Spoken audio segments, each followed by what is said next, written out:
this would have never happened if I were president. If the election weren't rigged, this would have never happened. And let's see whether or not Fox lets you put that in, okay? If the election weren't rigged, you hear me, rigged? Let's see, I mean, this would have never happened. It wouldn't happen with Putin, and October 7th would have never happened either.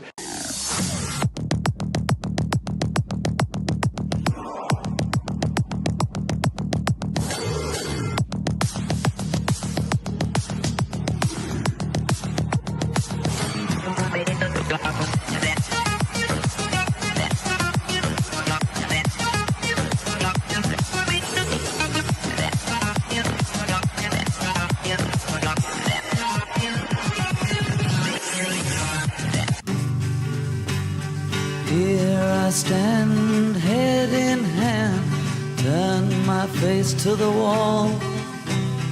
If she's gone, I can't go on, feeling 2 foot small. Everywhere people stare, each and every day.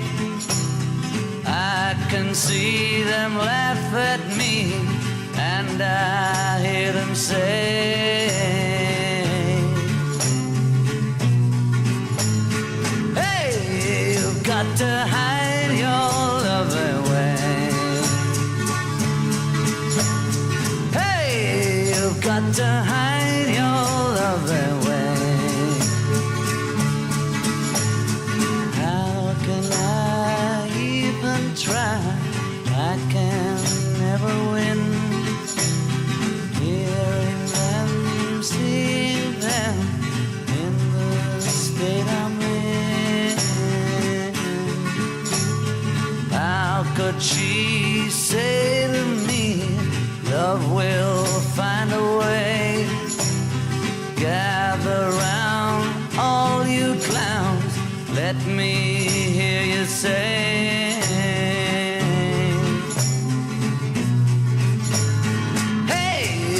got to hide your love away. Hey, you've got to hide your love away.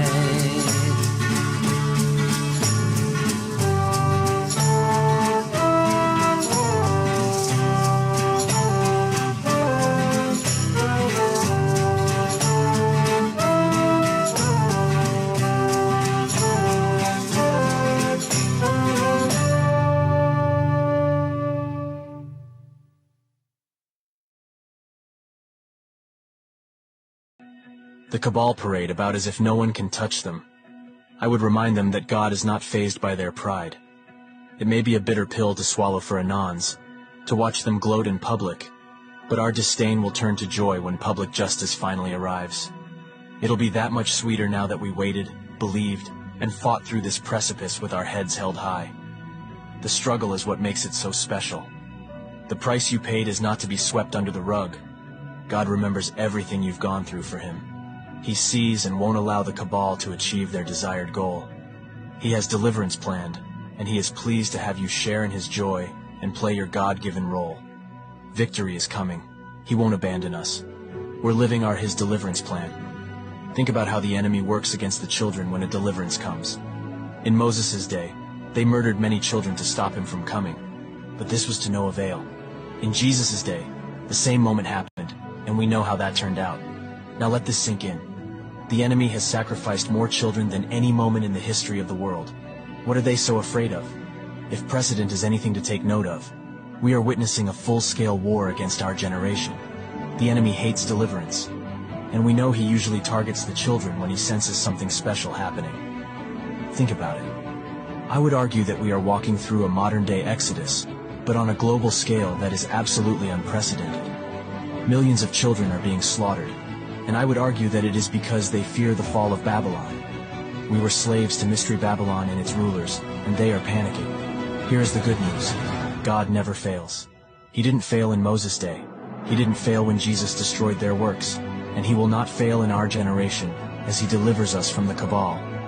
God is winning. The Great Awakening will be written about in history books. Anons will be looked back on kindly as the ragtag group of Patriot digital soldiers who worked to wake people up to the corrupt rulers whose time was coming. Hold your head up high, Anon. We were part of a spark that set the world on fire. There is absolutely no stopping what has begun. Everything the enemy does is brought back against him. Think of the plagues of Egypt. Every single one only hit the enemy in the end, and God's people thrived. A day is coming when everything that they have will be taken from them, perhaps suddenly. And you, the Anon, have front row seats for the great moment of our time. And I think that is something worth thanking God about. Even though we experience the bitterness of awakening before much of the world, our elation will be unlimited when the day comes. Goodbye, Mystery Babylon. The light is shining and your days of rule are coming to a glorious end. In front of the room, when I have a soul, even if I told you to stand next to Johnny and Q. Started with nothing but government cheese, but now I can seize the government too.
Welcome, Patriots, to Patriot News Broadcasting. I'm Jack. It's good to see you guys. I'm officially live. Holy crap. I'm going to try and make it a little more alive and fast-paced show than yesterday. Watching it from the view I got yesterday during the premiere kind of made my show look like crap, I got to admit. But I had fun chatting with you guys. Although I have to admit, I fell asleep before the end.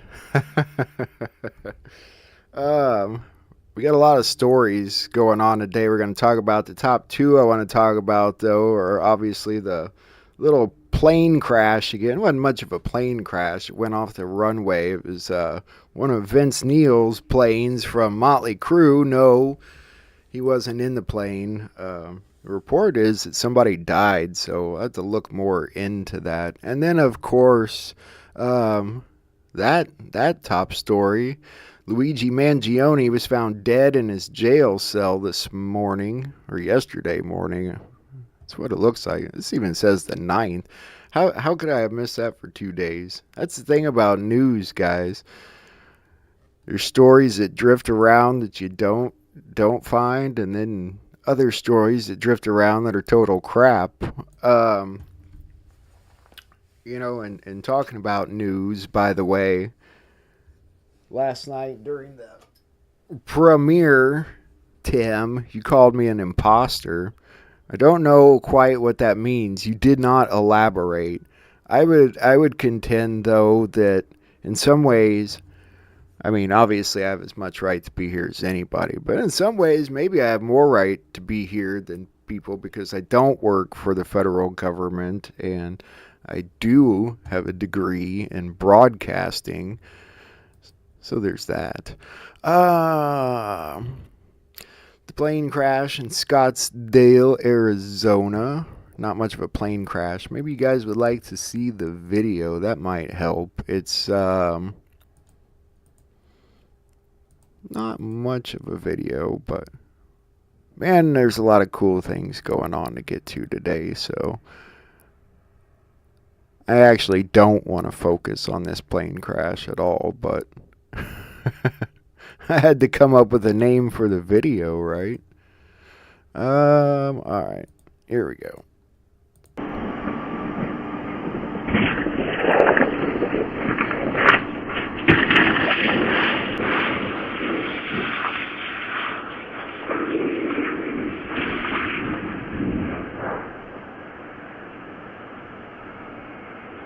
So kind of skidded off into another plane there.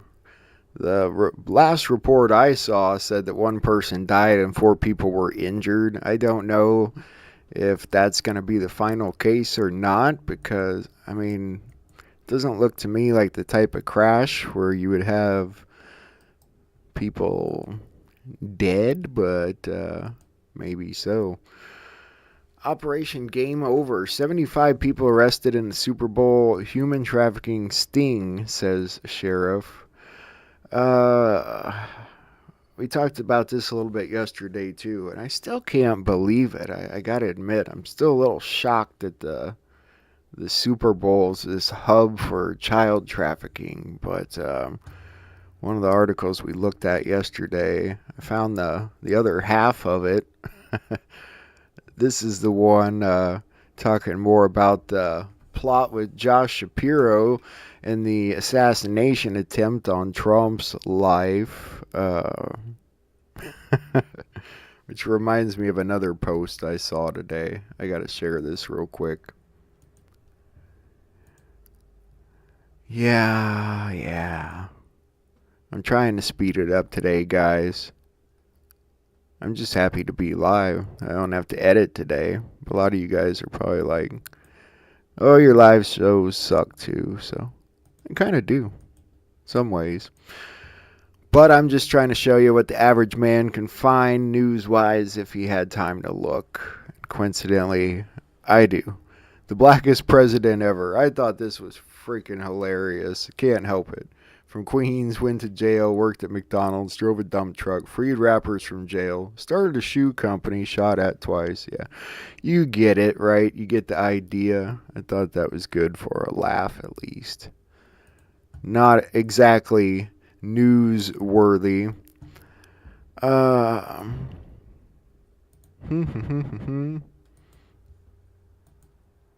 Tim, you should make a video and tell me why I'm an imposter and send it to me and we'll put it up on the channel. Not trying to be a dick, I just don't get it. Illegal immigrants from Guatemala have been arrested in Florida for human trafficking, to add to the whole human trafficking side of things. Try and get through these quick because there's a ton of them. People are saying that on Google Maps, it's been officially changed to Gulf of America. I kind of hope so. You guys are going to have to convince me. All you people in the chat, if there's anybody in the chat, I don't exactly know. You should convince me if I should keep doing this show. Because there is a part of me that's sort of like, Yeah, I'm not into the fast-paced editing, content creating bullshit agenda. Some people find it goofy to share other people's stuff. I think it's a good thing to do to show people what's out there, but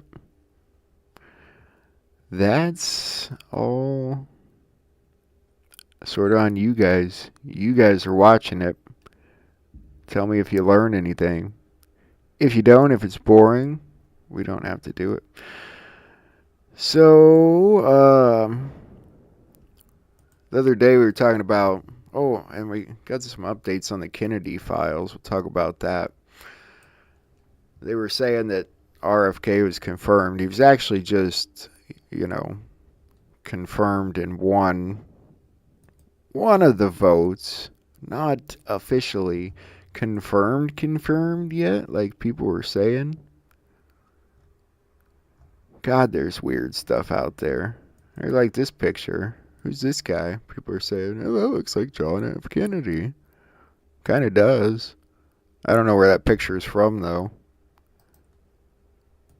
I gotta admit, I am a little unorganized today, like most days, but I didn't expect to go live today. The computer just was working interestingly enough, battling all this crap technology.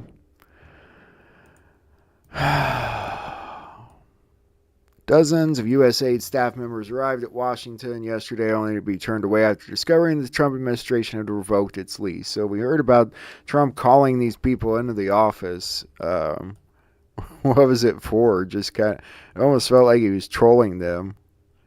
Like, I'm pretty sure they knew they were fired anyway, didn't they? And he called them in the office and then wouldn't let them in, or told them their lease was up. I don't know. It's kind of goofy news. Let's talk about this finally. Following Trump's order, the FBI has uncovered approximately 2,400 records related to JFK's assassination that were never handed over to the board responsible for reviewing and releasing the documents. Yeah, bullshit, but yeah, I mean, really? Oh, we just didn't hand these over. Yeah, right, okay. Those are the files that were kept back, I'm assuming, 2,400 records roughly, and coincidentally, this doesn't say jack shit about how they're going to release them or when, so we're still kind of in the dark there. But can't last for too long. People want to know. You said you'd do it. You said you'd do it. You got to do it. What do you think happened to Luigi Mangione, guys? Obviously they're going to say he committed suicide in there, in jail. I wonder if he was in the same prison as Epstein. Didn't we find out that he was? How many times can a prisoner die in the same jail cell? What are they going to do? Say the cameras weren't working again? Oh, these cameras, they were broken that day again.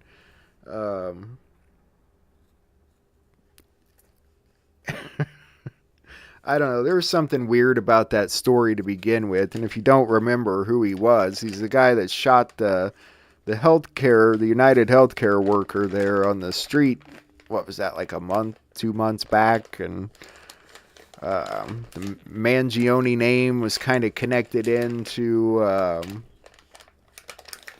the Pelosi's and, I don't know, some powerful people. And obviously, I forgot. We're supposed to assume it wasn't real, right? It was all just a psyop operation. Nobody probably died. God, it makes it really hard to do the news, doesn't it? I must be the biggest asshole in the world to have ever wanted to have an honest career in telling truthful news.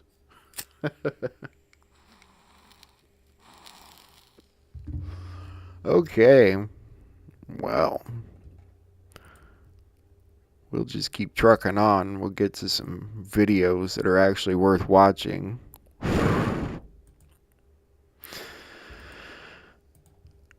Tulsi Gabbard's confirmation has passed its final vote in the Senate. The U.S. Justice Department has dropped its corruption case against New York City Mayor Eric Adams. See, he was probably never a bad guy, right? Eric Adams, he's bad, then suddenly he's good. He was probably just a sleeper, right? We were supposed to know that. Didn't you know that?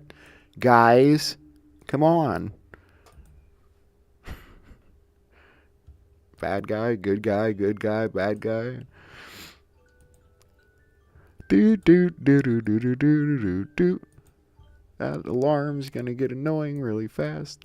Colorado teacher has been sentenced to 4 years in prison for engaging in a sexual relationship with an underage special needs student, sending him thousands of messages, instructing him to bring a gun to class and shoot a colleague, and, to throw the icing on the fucking cake, introducing him to fentanyl. What a freaking lowlife. You know, even in my lowest of lows of drug addiction, one thing I swore I would never do was bring anybody into my shithole of a lifestyle I was living. And by God, I didn't.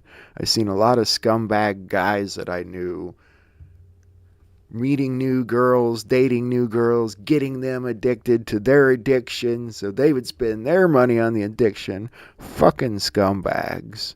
That's what I thought of that. Okay, moving on. Oh, I think we already covered that. Plane owned by Vince Neil crashed. Yep, it did. Kickstart my heart. Bum ba bum ba bum ba bum bum bum. Tom Homan says the individual behind leaking ICE raid plans in Los Angeles, California is likely within the FBI and should face prosecution. Yeah, the last part's a little bit obvious, but I suppose we should question, will they face prosecution, or like always are FBI agents above the law and judges and every other freak of a politician out there? Okay. Moving on. If you call this news, Shopify has banned and removed Kanye West's online store for selling t-shirts featuring a swastika. Didn't you guys hear? It's all the rage now. Hitler's not a bad guy anymore. There was no Holocaust, remember? There was no gas chambers. And Hitler, once you play his speeches in English, you know, he's just a good guy. What a fuck. I like these. I like this. We're going to tell you about these 2,400 documents we found instead of showing them to you. That might be actual news, but it's like knowing how to play Smoke on the Water on the guitar, but you just know how to play those first few chords and you just play it over and over and over and over and over again. Maybe the world's gotten dumb because, I mean, I'm beginning to wonder. The dangerous paracetamol challenge spreading on TikTok. It's Tylenol. There's a Tylenol challenge on TikTok. What does that even mean? Like, we challenge you to get rid of your headache. Let's see who can take the most Tylenol without dying. Like, I mean, is that not the stupidest thing I've ever heard? I mean, you can't tell me there's people doing that. You're going to have to, like, really convince me that there's people dumb enough to engage in some kind of Tylenol challenge. Maybe. You might not have to convince me. FEMA's chief financial officer, Mary Cummins, has been fired for illegally funding luxury hotels for migrants in New York City in defiance of Trump's orders. Yeah, we're going to talk about this. In case you didn't know, after Trump put out that order, they just went ahead and did it anyway and financed some more hotels. Let's Let's see if I got that. Yeah. This woman, she should be in So, jail. disaster Who's relief. this? This is a falsehood. Disaster relief funds used on immigrants illegally in the U.S. The fact is, no money is being diverted from response needs. That's the fact. Uh-oh. I think she might have lied, guys. So, Let's pause that right there. The Doge team just discovered that FEMA sent $59 million last week to luxury hotels in New York City to house illegal migrants. Sending this money violated the law. Yes, that's probably the top part there. Is in gross insubordination of the president's executive order. That money is meant for American disaster relief, and instead is being spent on high-end hotels for illegals. A clawback demand will be made today to recoup those funds. Wow. But will they lock her up? No. No. She just stood in front of the American people and bullshitted them galore. She do her job? Nope. Unless that's her job. Oh, here's a little more about that plane crash. The cockpit was crushed. So I'm assuming it was the pilot that died.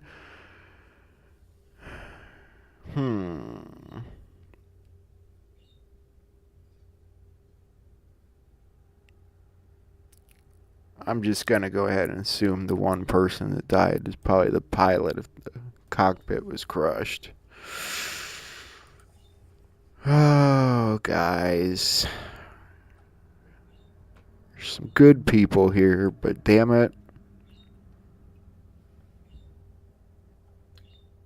Makes it really difficult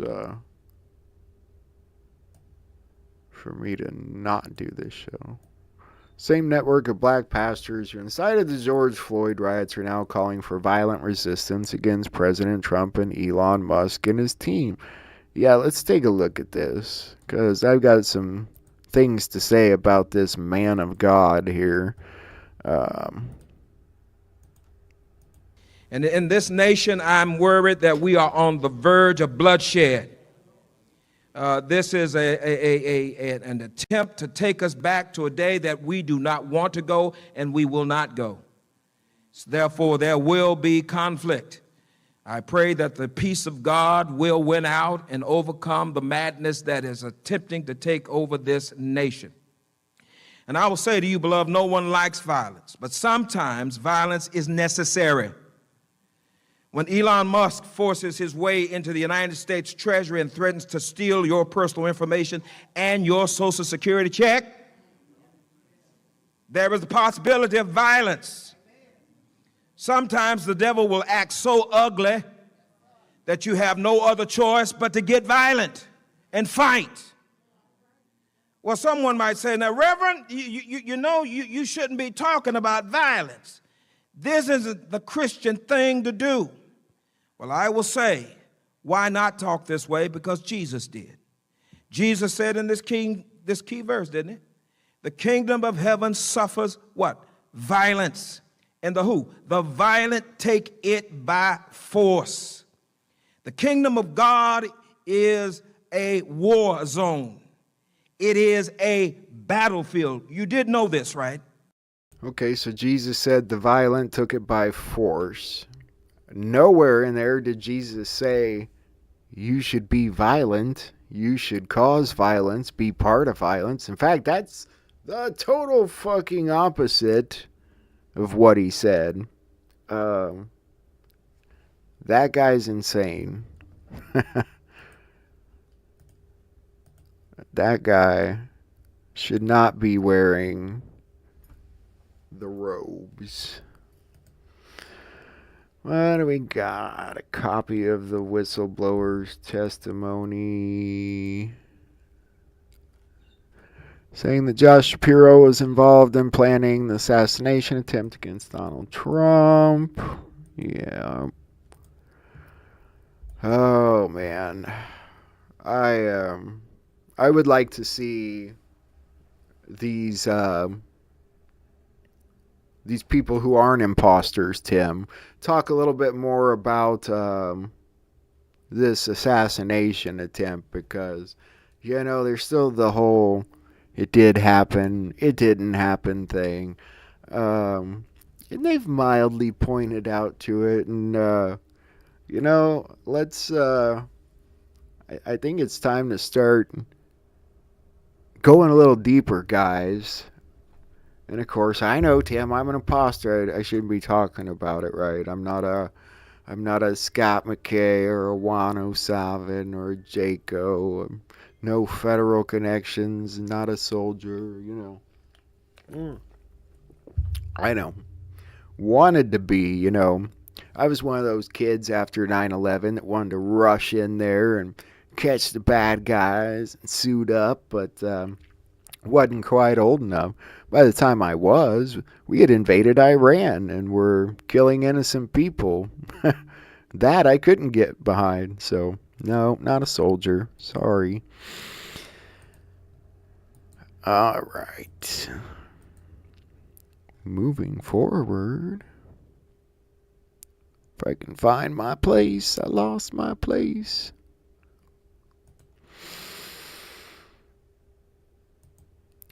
Oh, we always got to talk about the money. Let's talk about the money. A trusted source just told me this. They're now reporting that when these audits are done, the money found won't be in the trillions. It will be in the quadrillions. Yeah, that's just kind of logic, I'd say. And I suck at math, but I could figure that. They already found enough stolen to give every single working American a check for $1 million. It's payback time.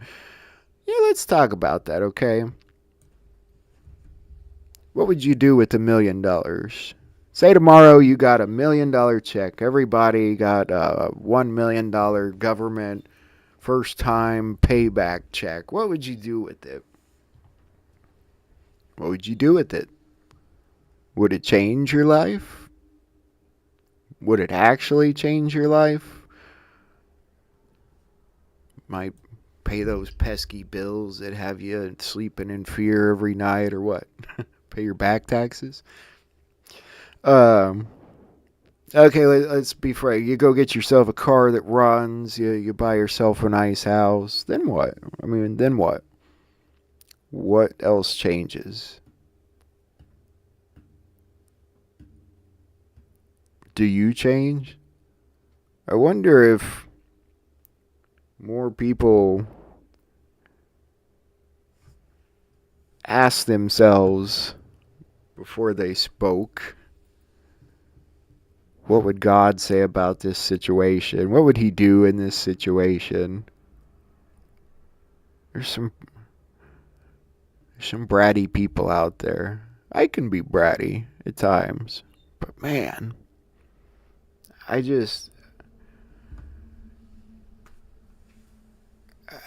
get, you know, the urgency in some situations. I know because I've been there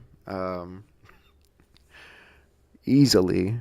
Been in very bad places. But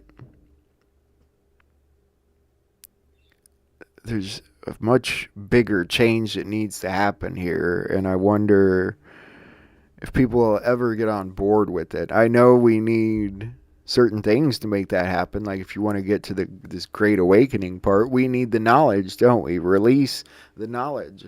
I'm starting to get to the point where I really don't give a fuck about the Epstein files or the Diddy files. Lock them up, do your job. I don't care at this point. If we're going to grow as a country, as a species, as humanity, we need to know. We need to know, you know.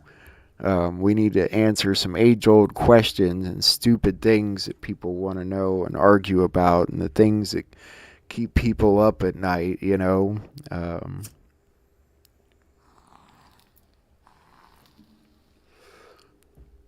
That's what I would like to see done. Start releasing the science. Start releasing the history. Let's get to it. I know some people need to enjoy this part of the show, right? This is supposed to be the show happening now, right before our eyes.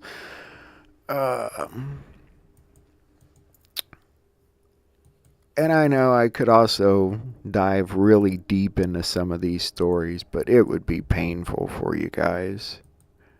It would be much more painful than my show already is. Like, I could take this here and we could talk about it for 30 minutes, and I could bring up articles and tell you how Obama and Mitch McConnell are screwing farmers here in Illinois. And some of you might find it interesting, but I don't know. I'm not a 1 minute video maker. Just can't do it.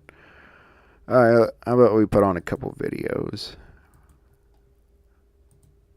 I still have a bunch of news stories to get to, but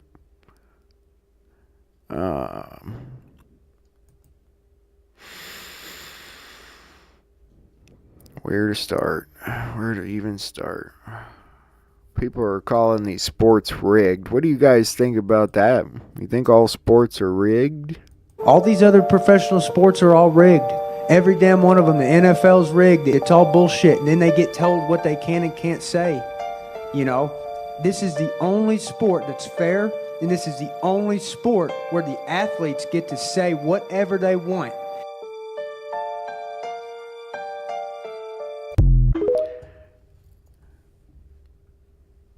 What do you guys think? We touched on sports a little bit the other day, right? Because I was talking about how in what would have been my graduating class, or even just back the people that were in my age group, every guy I knew back then could have told you how to throw a baseball properly. And I just wondered, if you ask kids today, do you know how to properly throw a baseball? Like, would any of them actually know? Like, but as far as sports being rigged goes,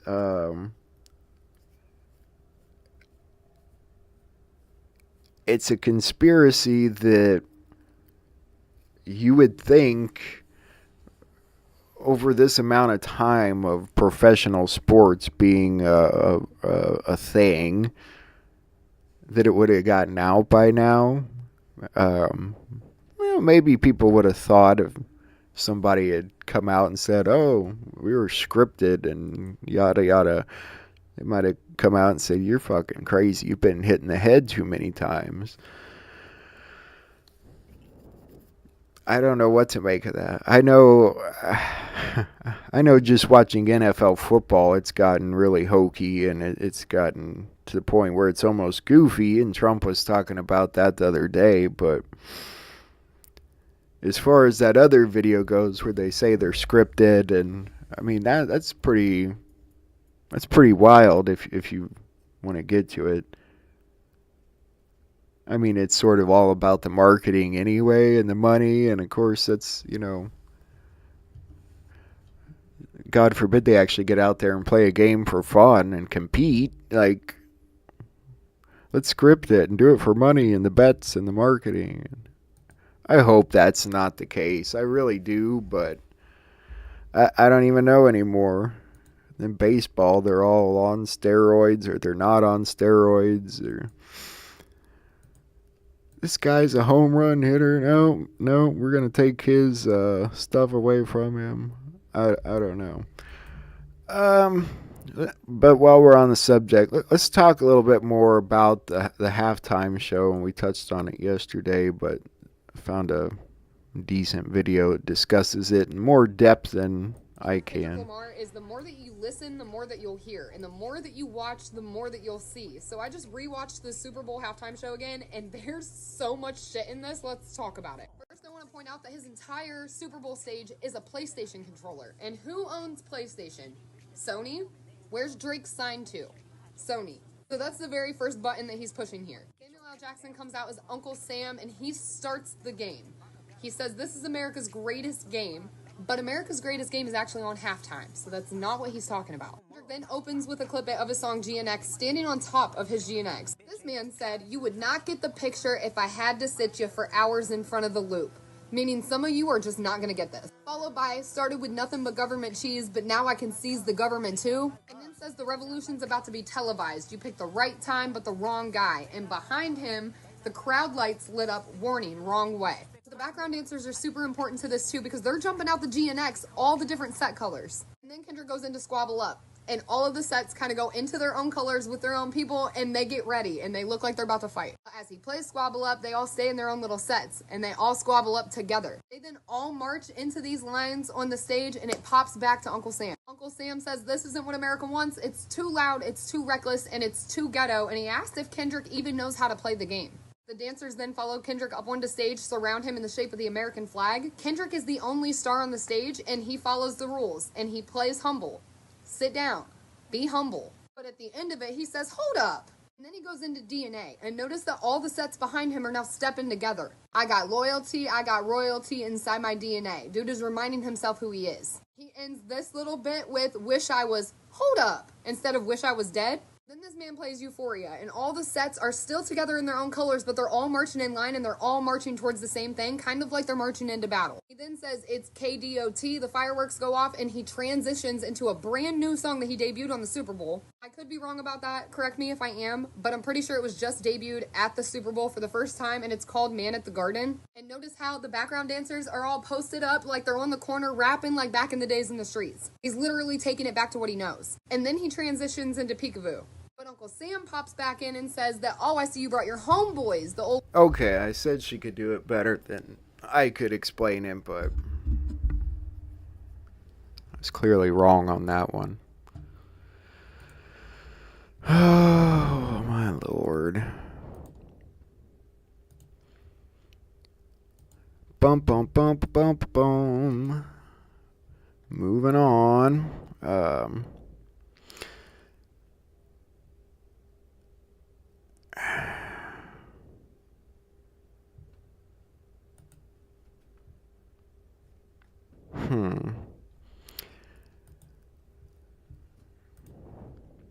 Okay? In World War II, the Nazis would kidnap certain children, and they would use these children to go act as though they were seeking refuge and send them out to find Jewish families, beating on the door and saying, please hide me from the Nazis. And then these children, under the orders of the Nazis, would then expose the families, these Jewish families, to them so they could round them up and send them to concentration camps. One of these kids, 11 years old, from Hungary, Jewish, was more than willing to do this, and he exposed many families to the Nazi party. They discovered this kid is a little genius psychopath. So, much like they did Adolf Hitler, they took him under their wing, and they gave him all the propaganda, all the understanding of being a Nazi. Told him all the things he needed to know about how to run companies, organizations, and things like this. Gave him a great education, and he continued to do work for the Nazis right up until the end of World War II, whenever the Allies, they won the Battle of the Bulge. Hitler kills himself. Actually, he didn't kill himself. He flew to Argentina. This was all part of the plan. This was contingency. And so as all the officers were trying to escape to Argentina and the concentration camps were being found, that the Third Reich had stopped right there. It was over. But that kid, who is now 16 years old, was given all of the swag. He had been trained to be a Nazi, and he was made to carry on the propaganda throughout the decades that will follow.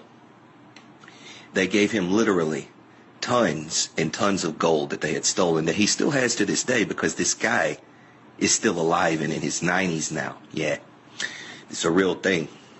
One of the wealthiest men in the world, which he has allocated his wealth to different demagogue causes. Yes, and there's several organizations in this United States that you readily know that are championed by the mainstream media that he directly funds and founded. Yeah, not common knowledge. It should be.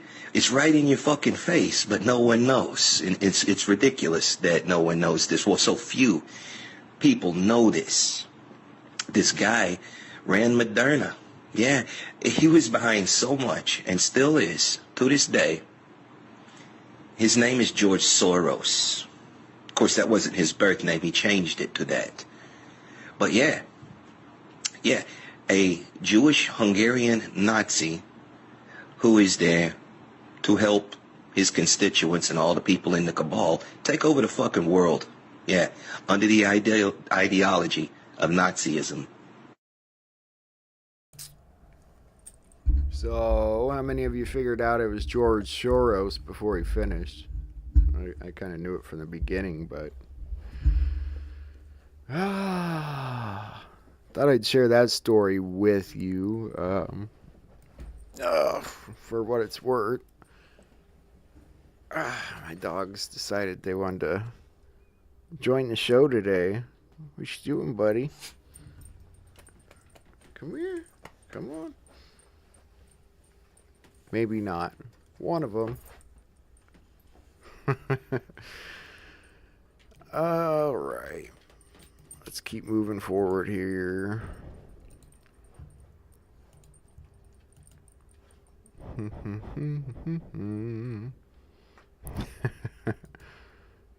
I can't help but laugh at Trump getting rid of paper straws. I never used a paper straw, but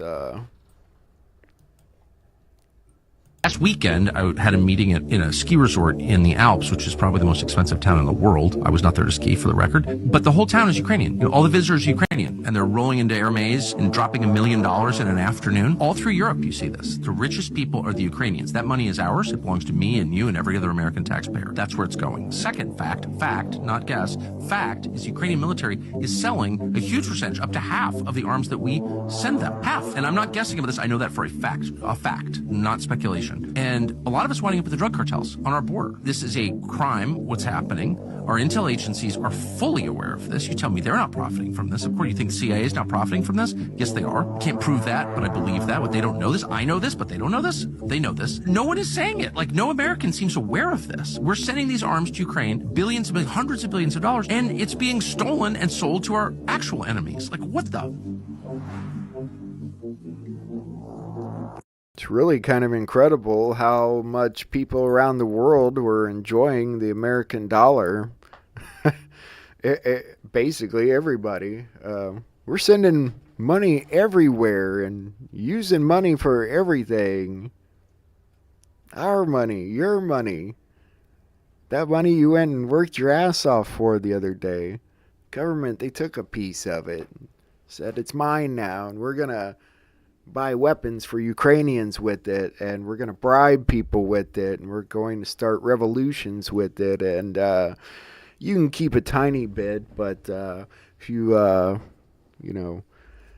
get out of the box, we might suicide you. Oh, I'm not supposed to use that word, right? Unalive you, is that the bullshit term they use here on YouTube? What a joke.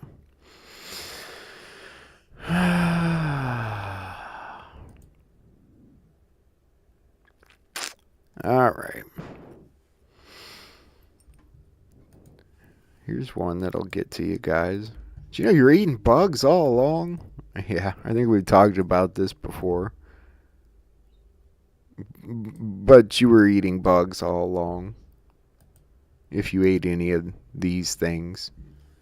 Wonka nerds? What if you just ate regular nerds? I mean, they didn't have all the fancy kinds of nerds back then. It was just nerds. I preferred runts, personally. Were there bugs in my runts? I don't know.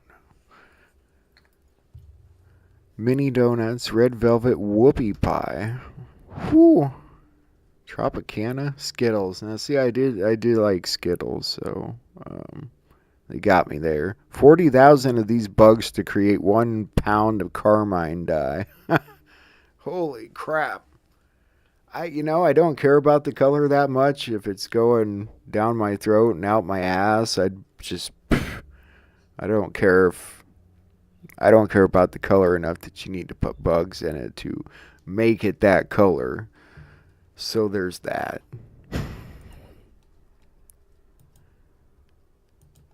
Ridiculous. Who came up with that? It's not red enough. Let's use these bugs.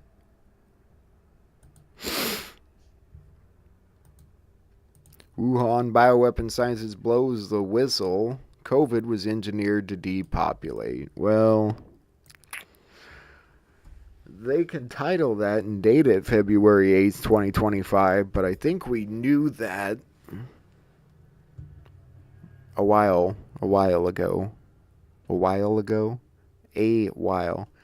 You know, if you use the word a while now, they separate it. Instead of a while, it's a while now. A space while. Oh, man. That's the downside to Grammarly. Pokes at all your writing. You didn't write this correctly. It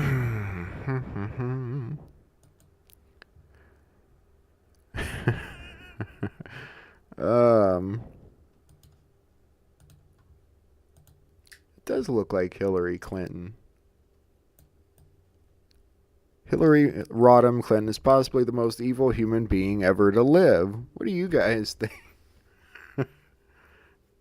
Is she the most evil woman alive? I probably would agree with that after the frazzle drip stuff. She's practicing satanic witch.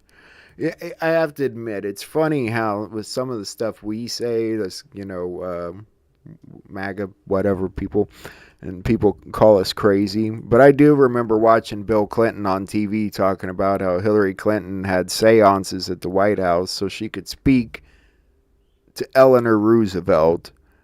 And people applauded after he was done saying that. Nobody said, I think we might need to take our president to get his head checked. She used Bill Clinton as a blackmailed slave to win the White House by proxy so she could sell access to our enemies and consolidate her crime empire. What do you guys think? Do you think Bill was innocent? I mean, Trump did say he liked him as a politician. He was just used wrong. I don't know. Sold our nuclear bomb-making materials to hostile foreign enemies. Well, she sold it to Russia, if you want to get direct. Yes, she sold our uranium to Russia, and nobody cared about that either. They went on with their lives. She let our worst adversaries access her private server containing our most sensitive military state secrets. People still voted for her. She got our field agents killed by tipping off the enemies they were assigned to surveil. People still voted for her. Leveraged her position in the State Department to run guns to ISIS. Ran one of the largest child sex slavery trafficking rings in the world through the Clinton Foundation. Managed to keep secret. Yeah, well, I don't think she kept it that secret. I just think the people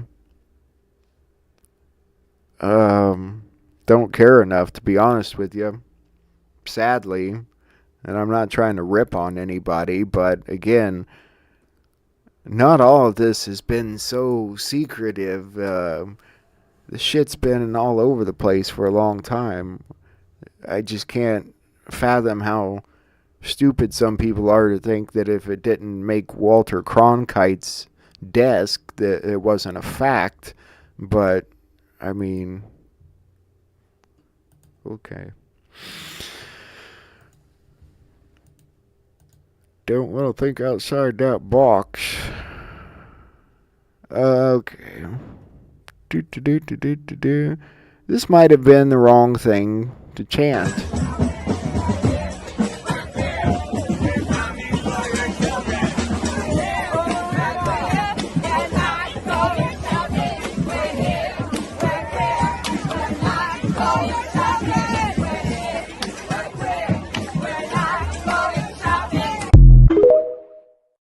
Are they out of their fucking minds?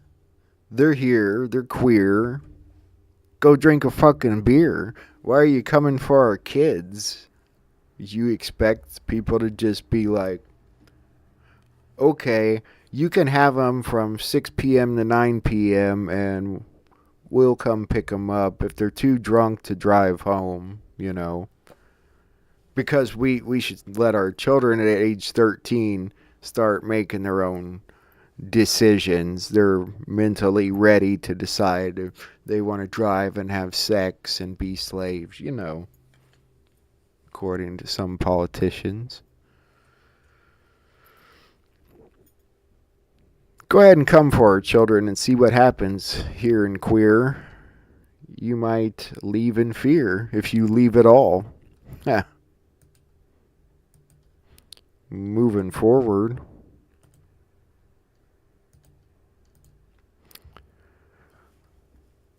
These people are out of their fucking minds, I'm telling you.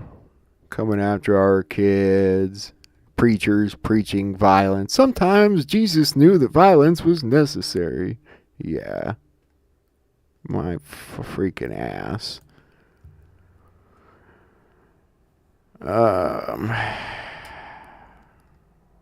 Alright.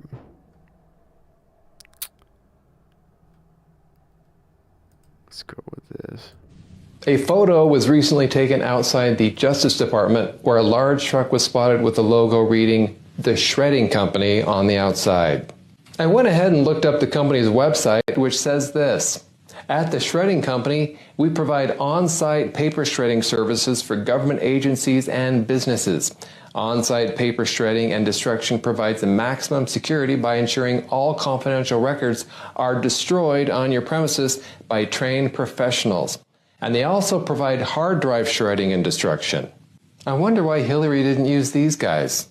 The DOJ hired a shredding company.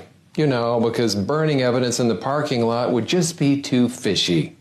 Shredding files right before Trump's new AG shows up is like cleaning your browser history before your mom borrows your laptop. Totally not suspicious at all. So, I think that was a little bit of an older video. Not that old, but just wanted to share it for fun. Let's move on, though. I'm just so tired of talking about this crap, but we got to talk about it. What is happening in Ukraine where he's claiming that he hasn't gotten half the money? It's a lot of money.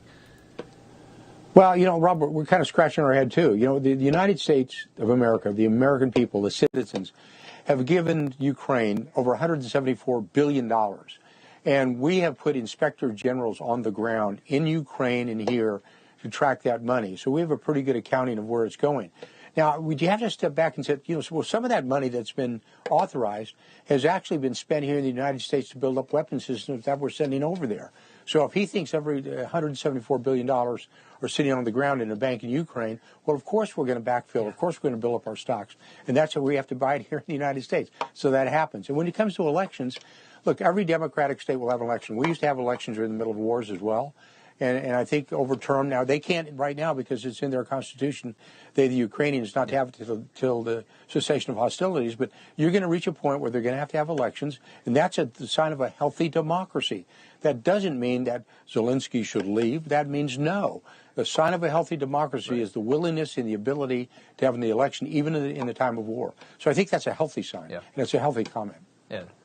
And I have 10 seconds left, but you head to Munich next week. And any development coming from that?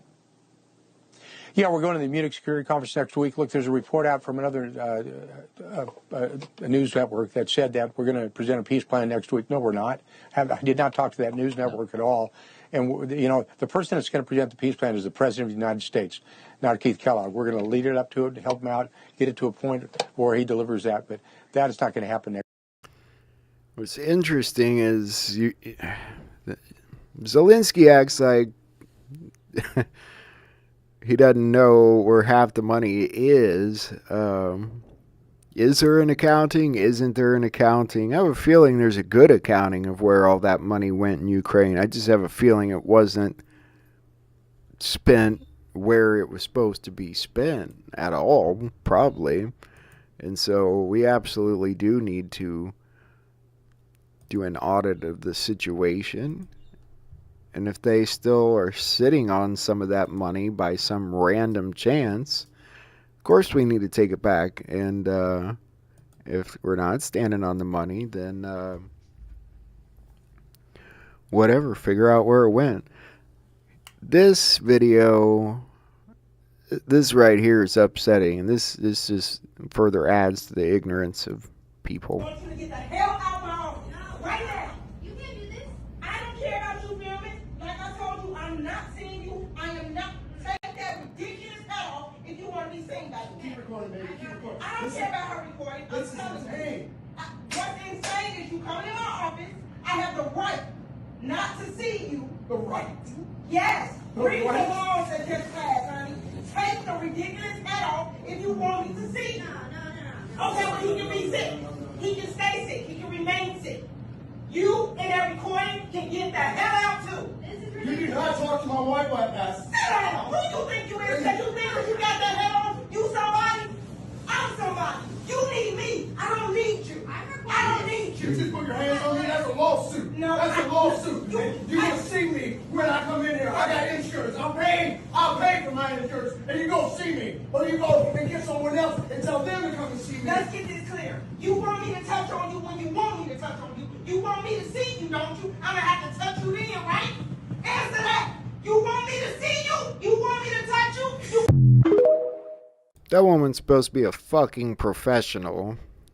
A fucking professional healthcare worker who, you know, is supposed to help people, care about helping people. She cares more about a fucking hat on his head and politics. Now, I get it. Doctors have a right to refuse people. They have a right to decide if they want to see a patient or not. But if you're basing that decision on a hat, you're a piece of shit. Not a professional. You're a piece of shit. If you care more about, oh, I'm going to get in this man's face because he's got a MAGA hat on, when you're supposed to be like, you know, acting like a fucking doctor, fuck that woman. That's the most unprofessional shit I've ever seen in my life. Scumbag. I'd file charges on her. She did touch him, and she had already refused him at that point, so she wasn't doctoring him. So yeah, I'd press charges on the bitch. That pissed me off, in case you didn't notice. Moving on. Let's take a look at these nice apartments that these illegals have been living in. That'll piss you off. How much is rent here? Free. 2 years. After 2 years, we have to pay the rent. All right, y'all, this is Savannah Hernandez in Brunswick, Maine, reporting to you from the apartments where migrants are getting their rent paid for up to 2 years. Now, I wanted to give you guys a first inside look at these units. The migrants shared with us that they come furnished, so they have a flat screen TV in there, couches, tables, and chairs. Perhaps we should go make them feel at home like the Tren de Aragua made those people feel at home in Colorado, and just take the apartments back from them. You know, Jesus says sometimes violence is necessary, right?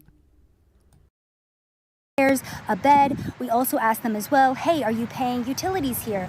They shared with us that nope, they do not have a water bill. They do not have an electricity bill. And what about the light and the water? Everything is good. We don't pay anything. Now, I wanted to focus in on this area of Maine because there is a housing crisis going on currently for residents, and these buildings were initially created for Maine residents, but then it was decided that homeless migrants would be living here. Now, as an American, you can rent out one of these units, but a one-bedroom is going to run you about $1,800, and a two-bedroom is going to run you about $2,300. By the way, the average housing price for a house over here in Brunswick is about $480,000. So there was obviously a lot of outrage when it was first discovered that migrants were going to be housed here for free on taxpayer dollar. Now, I wanted to focus in on Brunswick as well because this is the same county that has received FEMA funding from that same program that spent almost $1 billion through the fiscal year of 2023 and 2024 on sheltering illegal immigrants throughout the United States of America. By the way, FEMA coming out and saying that they have run out of that funding. We are expecting another hurricane hitting. We do not have the funds. FEMA does not have the funds to make it through the season. This is why I wanted to come up this way. This is why I wanted to come to Brunswick, because I wanted to show you guys a comparison of how the federal government is treating American citizens versus illegal immigrants and migrants in this country. This is how migrants up in Maine, up in Brunswick are living. We also went to Bangor, we went to Lewiston, and there are African migrants who share with us that they really like it over here, that they've been treated very well. We spoke to Catholic Charities who told us that they are expecting more migrants. They're actually bringing more migrants up this way. Yeah, so we're expecting up to 150 refugees starting yesterday until September 30th, which is the fiscal year. And then we also have walk-in clients, which will increase those numbers. Generally for refugees that we know are coming, we help them get set up with an apartment, but we're always looking for like other landlords to work with as well for apartments. So I wanted to give you guys an idea of what was going on in Maine, the uppermost corners of the United States of America, where you wouldn't expect there to be migrants.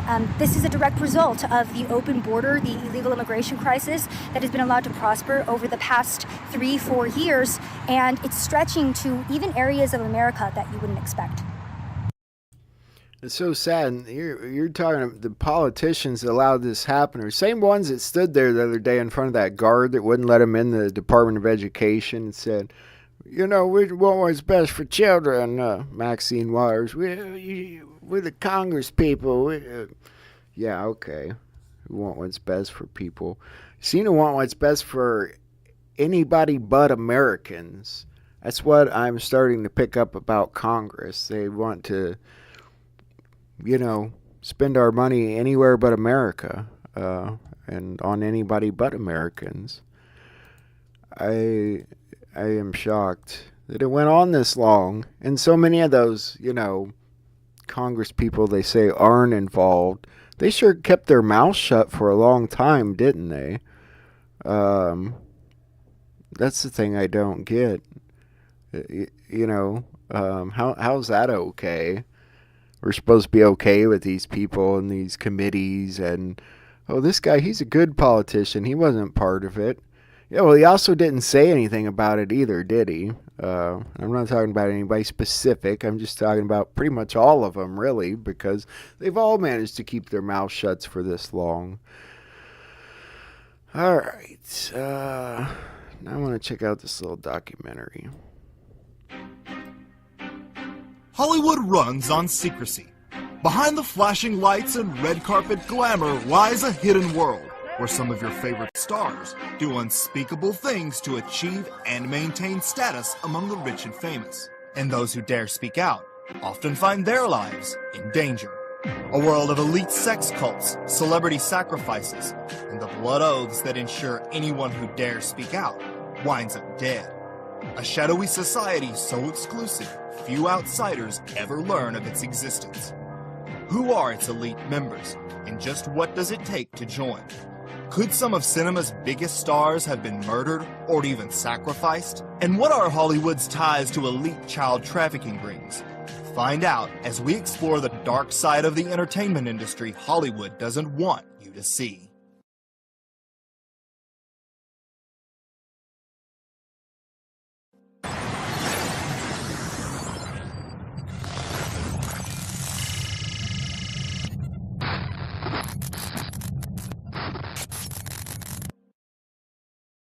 Celebrity fascination has permeated conspiracy culture to such a degree that many now think of what is called the Illuminati as some celebrity club. In reality, celebrities are nothing more than well-kept puppets of the elite establishment, barking like a dog upon command to distract the general public. Similar to the bread and circuses of ancient Rome, entertainment creates a valuable distraction for the increasing problems facing today's society. Movies and television serve as a powerful means of shaping culture and ideas. So it should come as no surprise that government and the elite would seek control over such a compelling means of mass manipulation. Since its infancy, Hollywood has essentially served as a propaganda outlet for the military, government, and ruling elite. Donald Duck was even used to promote paying taxes and the sale of war bonds during World War II. The most overt form of control exerted over Hollywood producers is military script approval. Movies often require the use of military-owned vehicles and equipment. In order to use such items, producers must submit their script to a set of military liaison officers who read and require changes. You'll find notes written throughout here. I'll take an email and I'll do up all the pages that I have problems or questions about and just enumerate those for the producer. And then I email them to the producer and to the Pentagon, our boss up at the Pentagon, so he knows what we're doing and what concerns we have. Even the G.I. Joe cartoon had military consultants, ensuring its young audience had a favorable view of the military. The CIA also requires similar script approval. Besides making billions of dollars worldwide for studios and distributors, movies project perceptions and ideas into the mass subconscious. CIA is primarily interested in Hollywood because Hollywood is one of the principal means through which the establishment in the United States is able to shape public opinion. And the CIA's role is in shaping that narrative and in projecting it into Hollywood and into the public consciousness. They also use Hollywood to demonize and to create enemies where there are no enemies. In reality, the nexus of intelligence agencies, secret societies, and the entertainment industry is a tale more lurid than Hollywood's best screenwriters could ever produce. Are there many actors in Hollywood who also moonlight as agents, do you think? I think there are probably quite a few, yes. I think probably Hollywood is full of CIA agents, and we just don't know it. And I wouldn't be surprised at all to discover that, this was extremely common. Years ago, a peaceful orange grove lay to the sun of Southern California. Today, that orange grove is Hollywood, city of dreams for boys and girls all over the world. Desperation. The town runs on it, feeds off it. It is the thick black crude that keeps the Hollywood dream machine running smoothly. Hollywood has no shortage of ambitious newcomers desperate for a mere whiff of fame. Most know about the notorious casting couch, but what few realize is how institutionalized the practice has become within the entertainment industry. I found when I was a 16-year-old, fresh from boarding school, going out into, on the casting couch, I was definitely objectified to an extreme. The kinds of roles and the kinds of things I was expected to do in auditions. I mean, there was one horrific incident where I went back for a second audition and the director asked me to sit with my legs apart. The camera was right between, positioned where it could see up my skirt, to put my leg over the arm of the chair, and before I started my dialogue, think about the character that I was supposed to be having the dialogue with and how it felt to be made love to by this person. And I was thinking, this is so strange. Why would I need to do that? But this is the director. He is talking, there's the casting director. It must be normal. It must be normal. I'm 18 years old, and I'm thinking this is obviously something that, I was in a protected, there were boundaries. And it turned out that the director who went on to make the film and who I was auditioning for used to show that video late at night to interested parties at his house. A video of me touching myself with a camera up So my you were skirt. abused, but at the time it didn't feel like it. And that was in a professional environment. Casting directors, agents, or producers often make it clear that actors who want the role not only must make themselves available to sleep with that particular power player, but also their network of powerful friends as well. The first thing they're going to do is break you. Nobody in Hollywood gets a pass. If you want to go in Hollywood, it's just not going to one guy get you. They're going to pass you around. All of them. Because it escalates from one step to the other. It's 1, 2, I don't give a damn. It's never over. Every time you do something, it's not like, okay, it's done, you did it the first time. Now what you want to do, the sky's the limit. No. They take you back to that room and do it all over again. Many modeling and talent agencies are also prostitution operations. They may get their clients actual work, but they are expected to take on escort gigs as well. Models routinely are shipped to Abu Dhabi, Bahrain, the United Arab Emirates, who will go on a weekend to make 6 figures for turning a trick with some Middle Eastern royalty and come back on a Monday flush with cash. And this goes on every week, every day, every month of the year. Many celebrities are still available for hire if you have enough money and the right connections. There's a lot of international wealthy businessmen who can pay the price to fly an actress or a well-known celebrity actress model to wherever he lives, whatever country. Maybe they didn't have a hit film in a few years, but they're still, you know, sexy with an international businessman who says, hey, I want you to come out and visit me in my castle. The escort track is how many aspiring entertainers and models find themselves at the mansion parties and secret underground clubs where they are groomed for initiation into powerful secret orders, after which their career skyrockets. But Cat Williams was correct when he said those mansion parties, and y'all don't understand what go on with that shit, man. Cat Williams said they was letting him in, and the stuff that he was seeing was blowing his mind.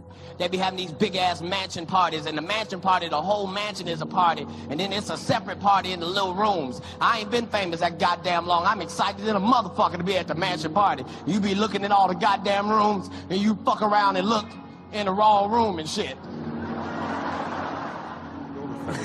I went to one time, I've seen them really bad. They actually kill people there and stuff. They pay like up to like 100,000 people to see people get executed. I'm not kidding, but I went to another one where literally I saw like the grossest. I wanted to throw up. But once inside, they enter a world so vile and fraught with danger, it's no wonder many must remain constantly doped up. Inside are levels of secret societies and Luciferian rulers who wield ultimate power over those who dare enter their elite network. With each level comes increased fame, wealth, and status. But as the rewards get bigger, so does the cost. And once you're in, there's no turning back. Given Hollywood movies' role in ensuring the elite's continued control, it should come as no surprise that entertainers are viewed as valuable commodities, and the bigger the star, the more value and power they achieve. But like all commodities, they too are controlled by the elite cabal. But what methods of control do the elite puppet masters use? And what happens when celebrities get out of line? November 19th, Sacramento, California. A packed stadium roars as one of the top headliners takes stage. But soon it would become apparent this would be no typical Kanye West concert. In what the mainstream media dismissed as a crazy rant, he discussed, among other things, how the news media lies and manipulates the public's perception of reality. Google lied to you. Facebook lied to you. Radio lied to you. I am putting my life, my public well standing at risk when I talk to y'all like this. Hours later, he was handcuffed to a gurney and hauled away under the pretenses of a psychiatric emergency. The incident sparked immediate reaction from conspiracy researchers who feared Kanye had broken from his mind control and had to be taken in for reprogramming. Indeed, the Illuminati use an insidious form of total mind control that involves breaking the victim's mind into multiple personalities, known as monarch programming. You know, and it's a big culture of mind control too. MK Ultra mind control rules in Hollywood. If you don't know, Google that and look into it. Well, we've talked about Operation Mockingbird, MK Ultra mind control stuff from, I mean, this goes back decades and decades. Since monarch mind control is expensive, time-consuming, and does not work on everyone, most celebrities are controlled via a system of blackmail, threats, and similar mafia-style tactics the Illuminati use to exert their dominance and keep stars in line. From bizarre humiliation rites to ritual abuse and even sacrifice, find out the sick cult tactics that keep stars bound to the Illuminati, and which loved actors may have been murdered. That and more after this.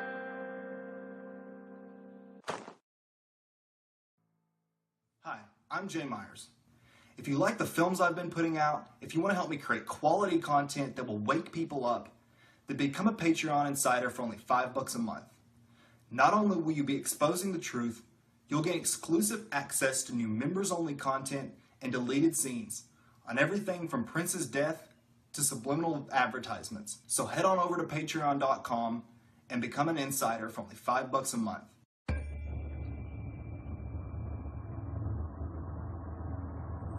Celebrities are subjected to the same types of cult control and brainwashing as the rest of the secret society initiates. The first level of deterrence most experience is simply the threat of not working. The entire industry is ran by 6 major studios. Say too much, and even an A-lister could be out of work in a heartbeat. Roseanne, I mean, do you know people have been blacklisted? I mean, is it just kind of a self-censorship in Hollywood, or do people actually get edged out if they are too much against the grain? Yeah, it's self-censorship after a while, but it's not just a crazy self-censorship. It's self-censorship because there's actually a danger that you will never work again. Celebrities who speak out can also see their reputations ruined through the controlled media.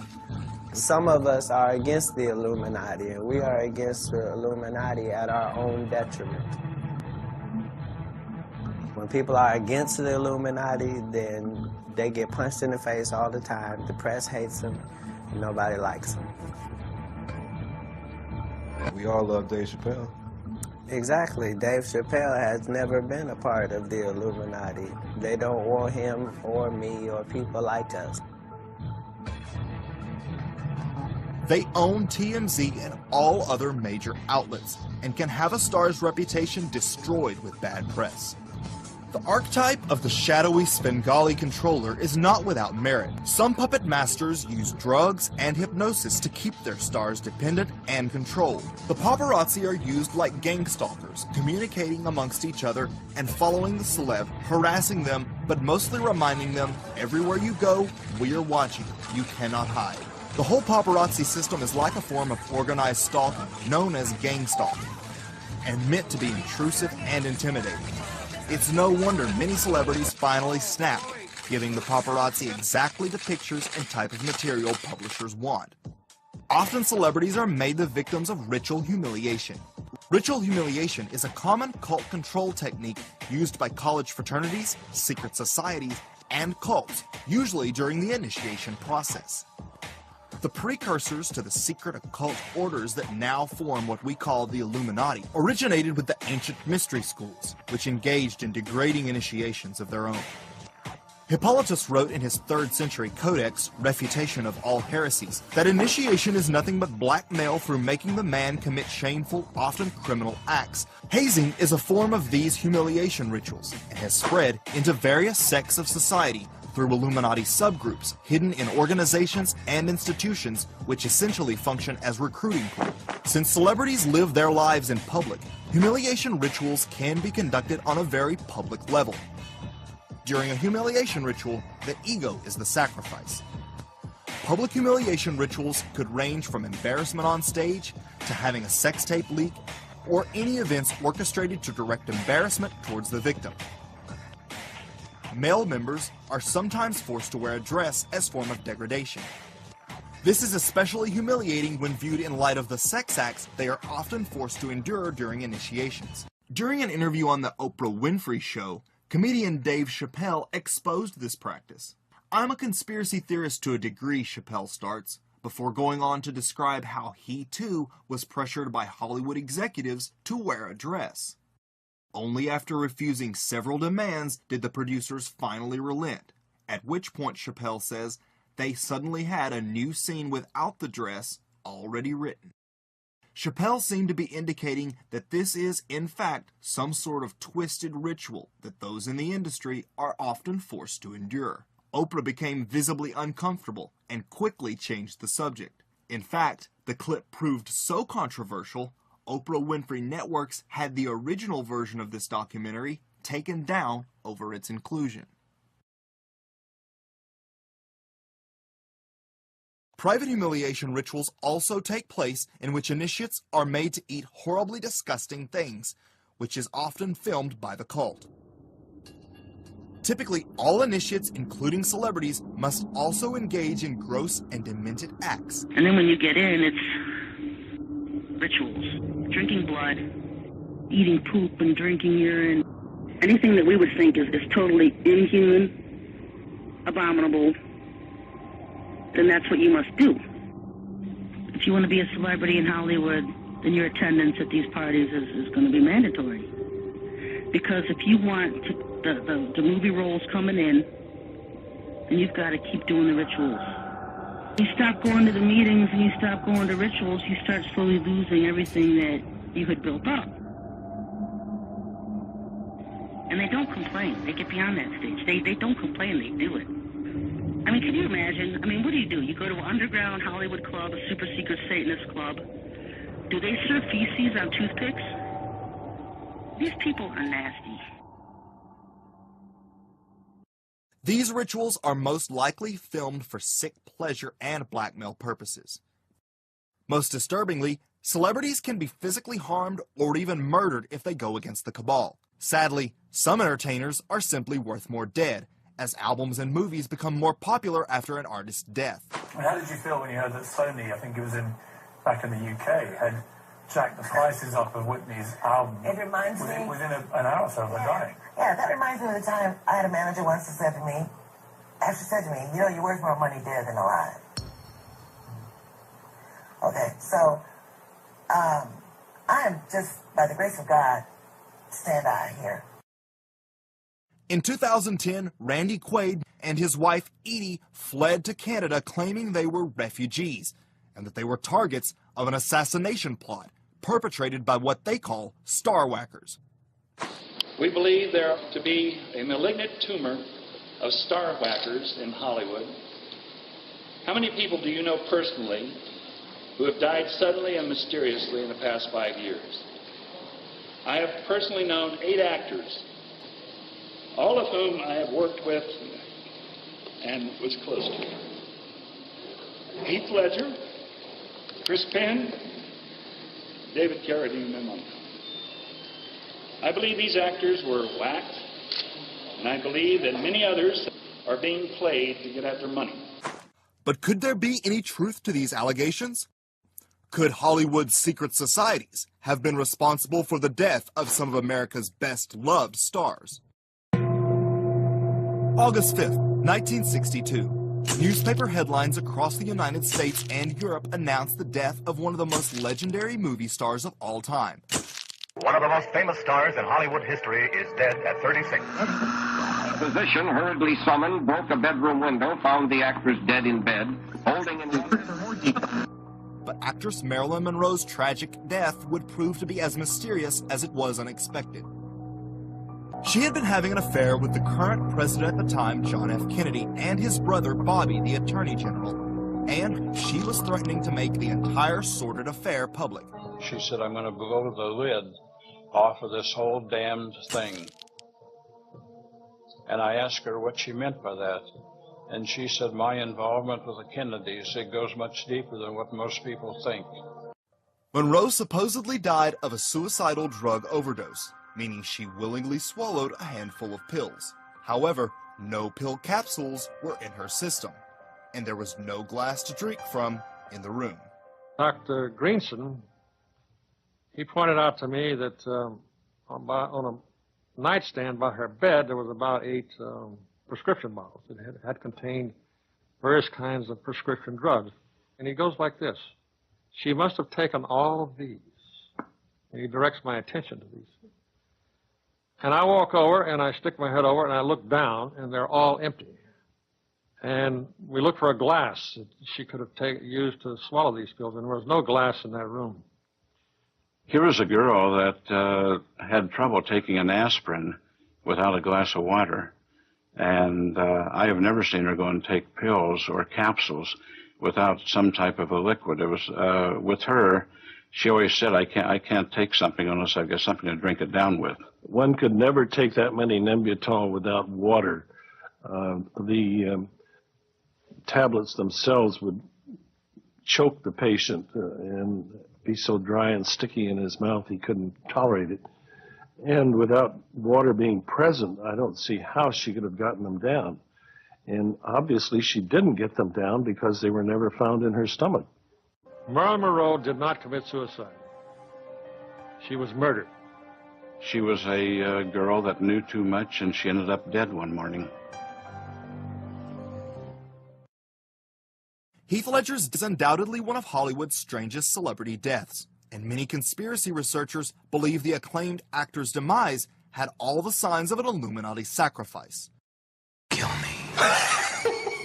Fresh off filming his most iconic role as Batman's Joker in The Dark Knight, Ledger was found unresponsive in his bed by a masseuse whose first call was not 911, not the police, but none other than Mary-Kate Olsen. Olsen promptly dispatched her private security team to the room, who actually made it to the scene before paramedics. One can only speculate what bodyguards were supposed to do about a lifeless man, but theorists suggest they were there to clean up certain evidence from the scene. If she suspected this was a life and death situation, why is she calling Mary-Kate first? But then the thing that is really damning here and suspicious, if you want to go to the darkest place of all, which is why did Mary-Kate then call her bodyguards and send them to the scene of the death? Many of these security firms act more like fixers, making it so that no matter what their rich and famous client does, it is like it never even happened. They are experts.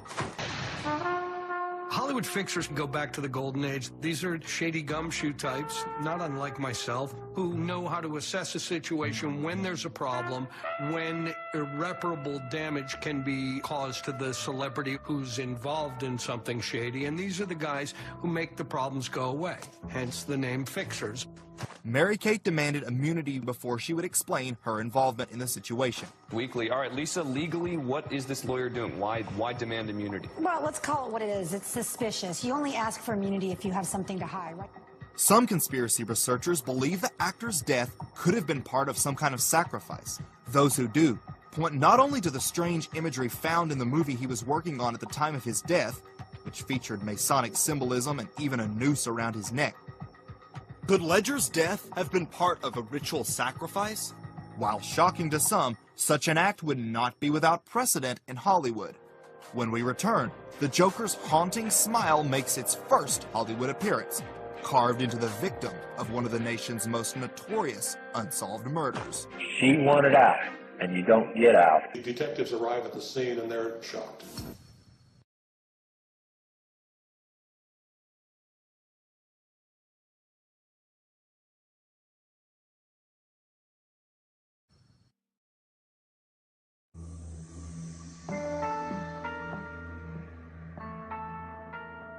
It is one of the most infamous and grisly murders of all time.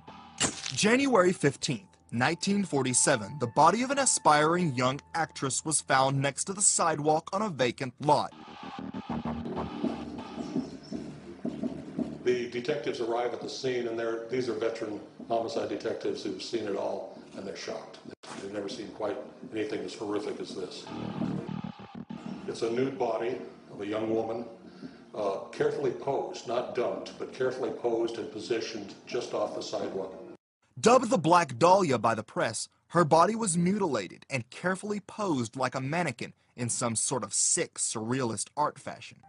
There are a number of photographs that his close friend Man Ray had made. One was called the Minotaur, which was a woman's body cut in half, posed with her hands over her head in a certain position like this.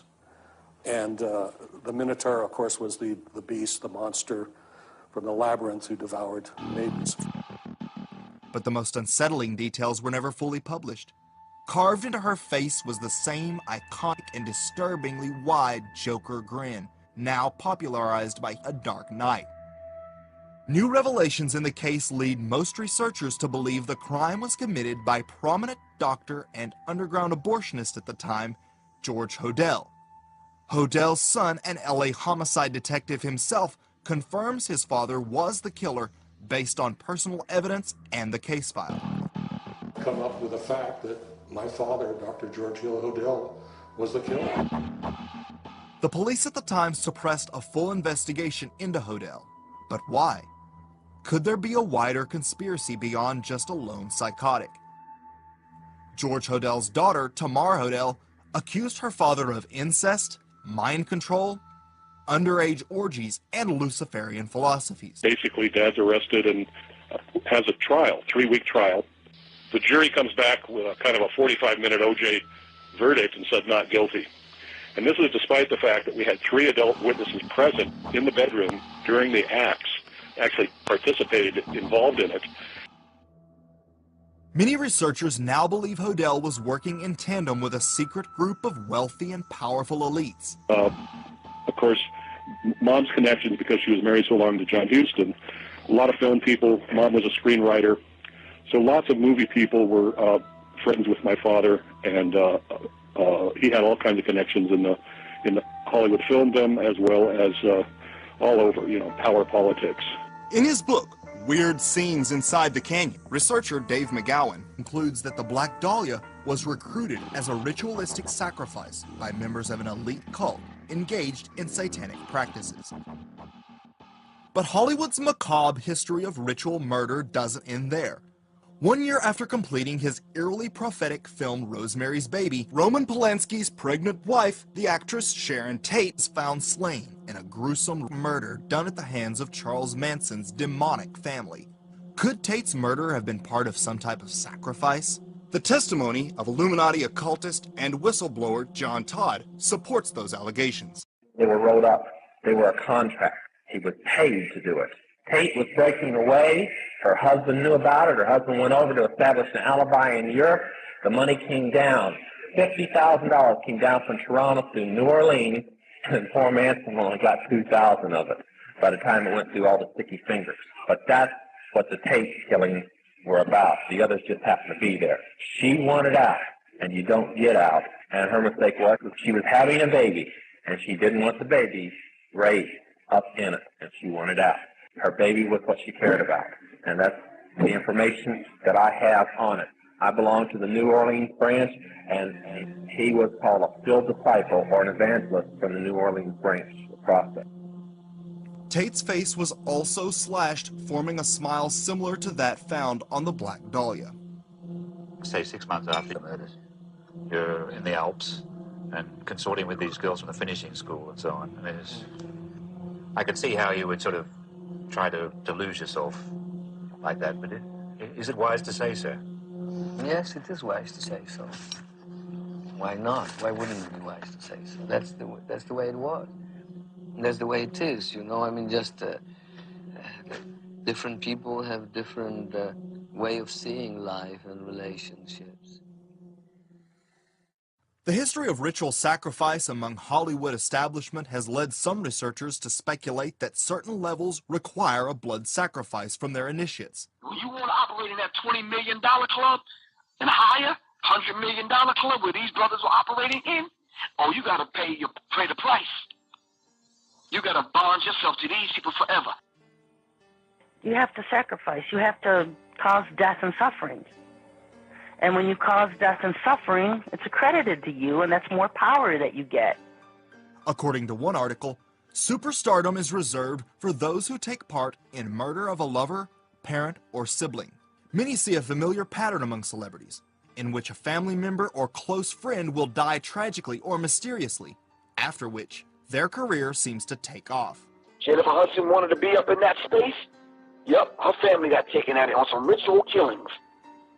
So we need to understand this particular thing. You're not going to operate up into the $50, $100 million club, and you're not paid the ultimate price now. Some insiders have risked a great deal to expose such practices, one of which is acclaimed director Stanley Kubrick. March 7th, 1999. Fans around the world mourn the death of one of the greatest directors of our time, Stanley Kubrick, a mere 4 days after the official screening of his controversial movie, Eyes Wide Shut.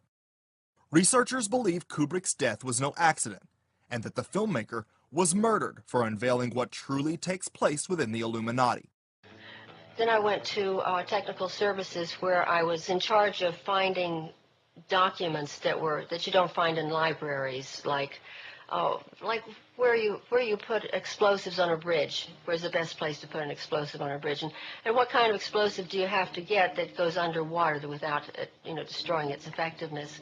Also, I had to find, one time they wanted me to find out if there was such a thing as a poison that was undetectable, especially one that seemed to mimic a heart attack, that would kill someone, but it would appear that they had a heart attack. I did find such a thing. Does this pistol fire the dart? Yes, it does, Mr. Chairman, and a special one was developed which potentially would be able to enter the target without perception. The poison was frozen into some sort of dart, and then it was shot at very high speed into the person.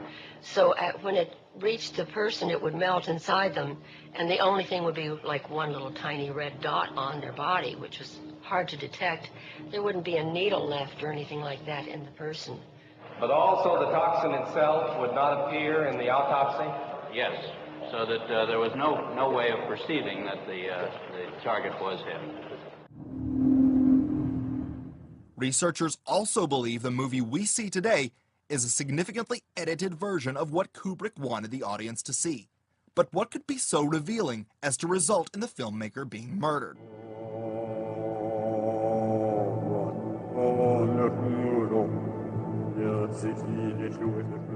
The film depicted a New York doctor played by Tom Cruise who infiltrates an elite mansion party where he finds masked orgies and what appears to be high-level sex slaves, all culminating in a human sacrifice.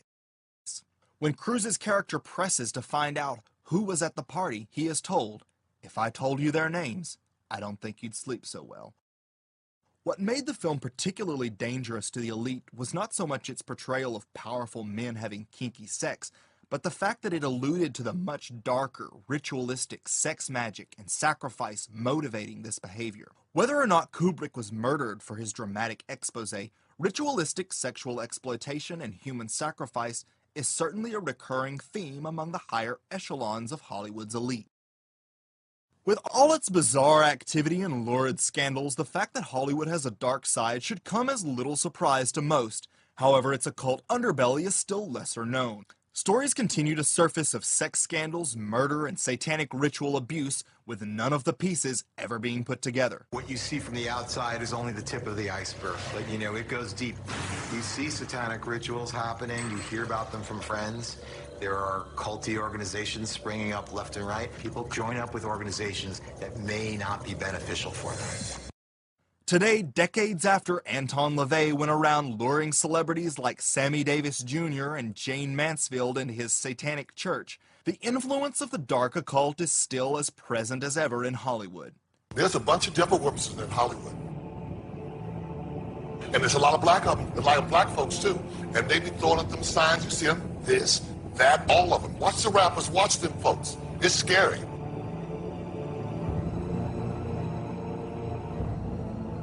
Well, what is this? Oh, the devil, the goat, be careful.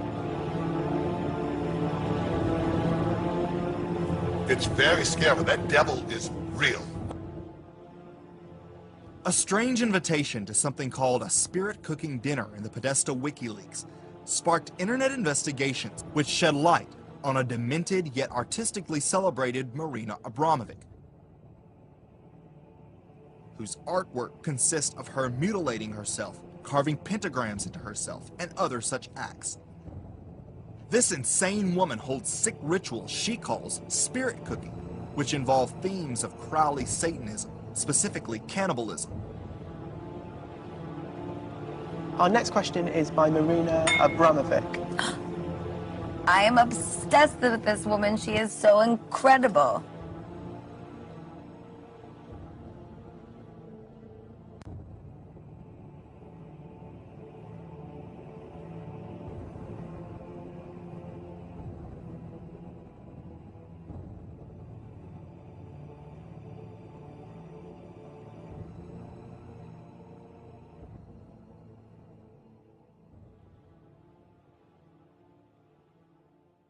What's on the menu? Well, it likely depends on whether the event is public or private. Marina herself admits that when done in a private setting, it is in fact a spiritual invocation. Also revealed was her adoration among Hollywood power brokers and A-listers, such as Lady Gaga, of course, Jay-Z, Pamela Anderson, Hugh Jackman, Will Ferrell, Gwen Stefani, and Kim Kardashian. She holds events simulating cannibalism in which her elite guests are charged upwards of $20,000 to partake in the cutting and eating of cakes designed to look like real human bodies with real people's heads on top. Are they really paying $20,000 for a weird cake party, or could there be a more private gathering afterwards? At an event attended by Lady Gaga and Hugh Jackman, the cannibalism was less symbolic. A-list attendees equipped with spoons scraped syrup from a naked woman's body. The naked person's natural oils and dead skin cells are scraped off and trapped in the syrup, which they then eat. This reflects the Gnostic philosophy of doing something such as cannibalism on a minor level before actually doing it in full.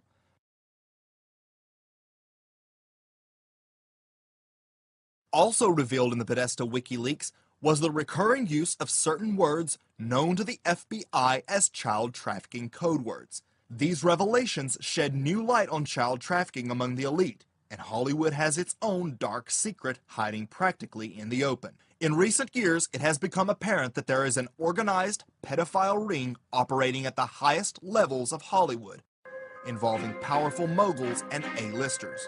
The people that did this to both me and Corey that are still working, they're still out there, and they're some of the richest, most powerful people in this business.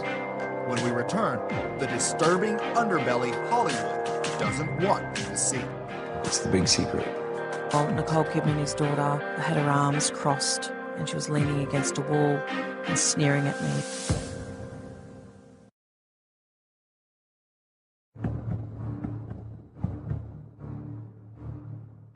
Elijah Wood created headlines worldwide in 2016 when he spoke out to the Sunday Times about, quote, something major going on in Hollywood, which he claimed to be in the grip of a child abuse scandal similar to Jimmy Savile. Savile was England's most prolific sexual predator, preying on children, the elderly, and even the dead. But it was Wood's final comments on the matter that alluded to even darker aspects. It was all organized. There's a darkness in the underbelly, he continued ominously. If you can imagine it, it's probably happened. Wood has without a doubt been privy to a side of Hollywood most will never see, and has likely heard whisperings of some of the ritualistic abuse going on in elite enclaves within Hollywood. But Wood's revelations are hardly shocking given the sordid stories that have surfaced regarding sexual predators in the entertainment industry. Corey Feldman has no idea what it's like not to be famous. He was just 3 years old in this McDonald's commercial. McDonald's gift certificates. His roles defined the 80s. I literally was famous before I knew my own name. But being famous so young, he says, caused serious damage to him and his friends. I can tell you that the #1 problem in Hollywood was and is and always will be pedophilia. That's the biggest problem for children in this industry. The casting couch even applies to children. Oh, yeah. Not in the same way. It's all done under the radar. Nobody talks about pedophilia. It's the big secret. And it's widespread? Oh, yeah. I was surrounded by them when I was 14 years old. Surrounded. Literally. Didn't even know it. It wasn't until I was old enough to realize what they were and what they wanted and what they were about and the types of people that were surrounding me till I went, oh my God, they were everywhere like vultures. Vultures who Feldman says abused him and his best friend, the late child actor Corey Haim, his co-star in The Lost Boys. Feldman says the trauma of that pedophilia contributed to Haim's death. There's one person to blame in the death of Corey Haim, and that person happens to be a Hollywood mogul. And that person needs to be exposed, but unfortunately I can't be the one to do it. But the person that knows who did it and knows who he is watching right now, I guarantee you. Yeah. There was a circle of older men that surrounded themselves around this group of kids. And they all had either their own power or connections to great power in the entertainment industry. I'm saying that there are people that were the people that did this to both me and Corey that are still working, they're still out there, and they're some of the richest, most powerful people in this business. They are And they do not want me saying what I'm saying right now. Are you saying that they're pedophiles? Yes. And that they're still in this business? Yes. That's what, yeah. And you talk to They don't want parents. me here right now. Trust Corey, me. They want they're me dead. they're What I'll tell you, don't go into it with naivety. Don't go into it thinking that it's all roses and You're sunglasses and damaging an entire industry. I'm sorry, I want to I'm clear not up. trying You said to. that I'm just trying to say that it's a very important, serious topic.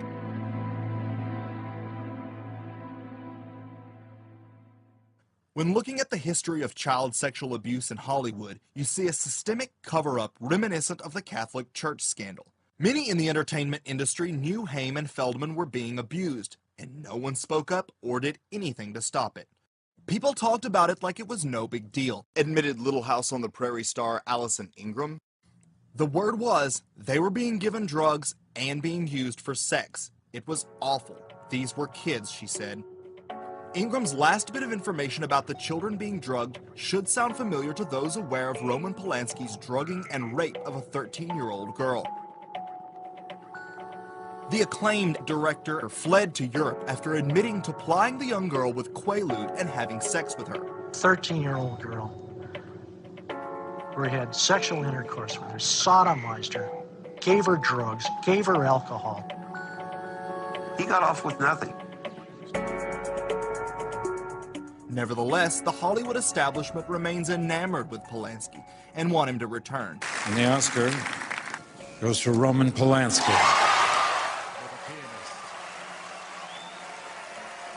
Literally hundreds of famous actors, directors, and other entertainment royalty have petitioned for the dropping of charges against Polanski. Like a dam beginning to break, each crack leads more lurid allegations against increasingly powerful figures in Hollywood. Documentary director Amy Berg, who previously exposed the Catholic Church's abuse, showcased the brave testimony of victims of sexual predators in the entertainment industry. Confident in saying all of the convicted predators that I have been familiar with had many more victims than the one that was convicting. We're absolutely talking about the tip of an iceberg. I'm not sure that we'll ever see the whole iceberg because I think there's so many factors pushing that iceberg down into the water. The writer and director of the Jeepers Creepers franchise, Victor Salva, is a convicted pedophile who admitted to child rape and procuring a child for pornography. Hollywood power broker Francis Ford Coppola discovered and helped establish Salva. Coppola sponsored his first feature film, Clown House, which was partly filmed at Coppola's estate. This movie served as a front for the production of child porn, featuring the 12-year-old actor using the same exact cameras being used to film the movie. He only served 15 months in prison before he was back out and within a few years directing a movie for a subsidiary of Disney. A new Jeepers Creepers movie is set to be released in 2017, and Salva will walk the red carpet at the premiere more praised than ever. But Salva's production of child porn hints at a deeper level of exploitation on a grander scale. When interviewed concerning the Feldman allegations, former child star Paul Peterson told Fox News something very revealing, saying it would be really wonderful if his, Feldman's, allegations reached through all the protective layers and identified the real people who were part of a worldwide child pornography ring. This ring that Peterson is speaking of is what researchers believe to be the international network linking Hollywood with such high-profile predators as Jimmy Savile and Jeffrey Epstein. For those who thought Hollywood's connections to the elite child abuse network couldn't get any stranger, it's about to get a lot more shocking. In 2014, Nicole Kidman's father died under extremely suspicious circumstances in a Singapore hotel. And online sources speculated that the 75-year-old had actually fled to Singapore after child abuse allegations were filed in Australia, linking him to an elite pedophile ring that abused and sacrificed children, and that his death was likely a murder. The unspeakable allegations come from Australian self-described whistleblower and MK Ultra victim Fiona Barnett, who filed formal charges accusing Nicole Kidman's father, Anthony Kidman, a prominent clinical psychologist, of sexual and physical abuse as part of a child trafficking ring. I was seated in a chair, naked, tied to a chair, and Kidman was smacking me over the head really hard, and he was screaming at me, "Do you remember now? Do you remember now?" And meanwhile, Nicole Kidman, his daughter, had her arms crossed, and she was leaning against a wall and sneering at me in contempt. Mrs. Kidman washed and dried my clothes, and I was dressed, and Dr. Mark came and picked me up. She accuses Anthony Kidman of being a sadistic MK-Ultra programmer conducting mind control for the CIA, among others. But is there any truth to these allegations? First, consider who are the Kidmans. The Kidmans are actually an elite family themselves, being heir to Sir Sidney Kidman, one of the largest landowners in the world, on the same list as the Queen. Barnett identifies Nicole Kidman as being both a victim and abuser in this cult. Nicole Kidman starred in the movie Stepford Wives, which is all about mind control. You know, for those who say I'm making this up, live it and then tell me I made it up. I just think that the whole idea of celebrity and fame has become really convoluted and, you know, kind of bastardized, like whereas fame used to be the byproduct of success, and now it's the ultimate goal. And if your ultimate goal is to be famous, then you're gonna do a lot to get there, like sign your name in blood in a contract with the devil. Like you're gonna end up on a one-way street, and it's going nowhere. Perhaps it was Marilyn Monroe herself who said it best. Hollywood is a place where they'll give you $1,000 for a kiss and 50 cents for your soul. The town certainly has a way of sucking the soul out of its victims. Whether it's a little bit at a time or with the stroke of a pen, Hollywood's legacy of lives discarded is irrefutable.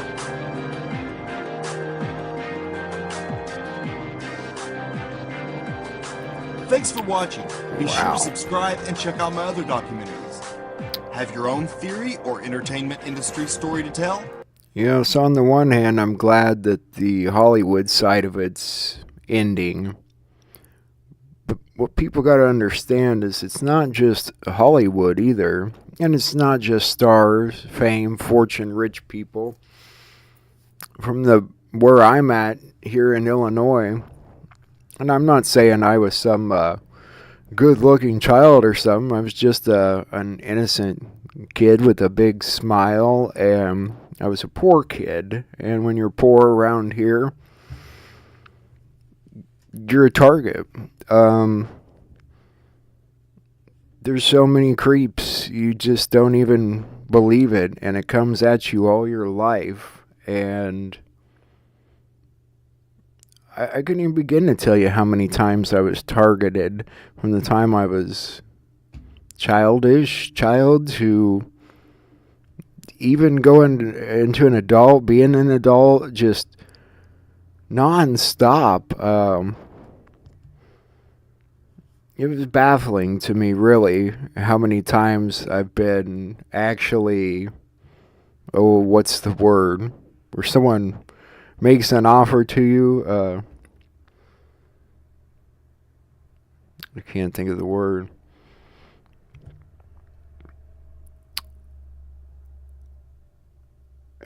But anyway, it doesn't matter where you live, what aspect of life or lifestyle you live. There's predators everywhere targeting your children, and you don't ever even know it until it's practically too late.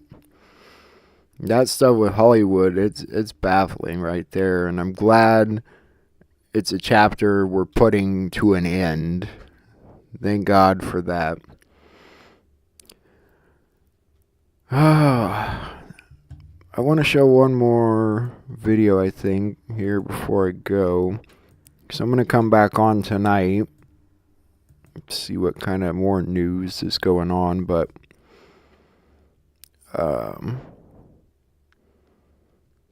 there's one more thing I wanted to show you.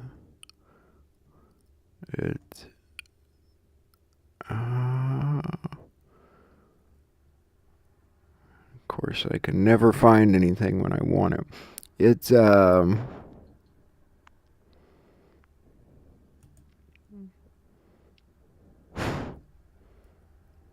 can't I ever find anything?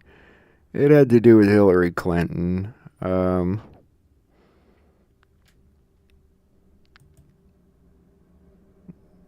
And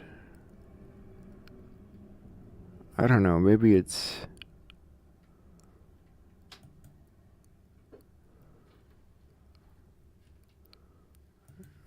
in this video.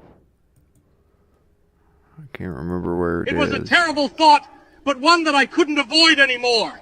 That these Jews seemed particularly destined by nature to promote degeneracy.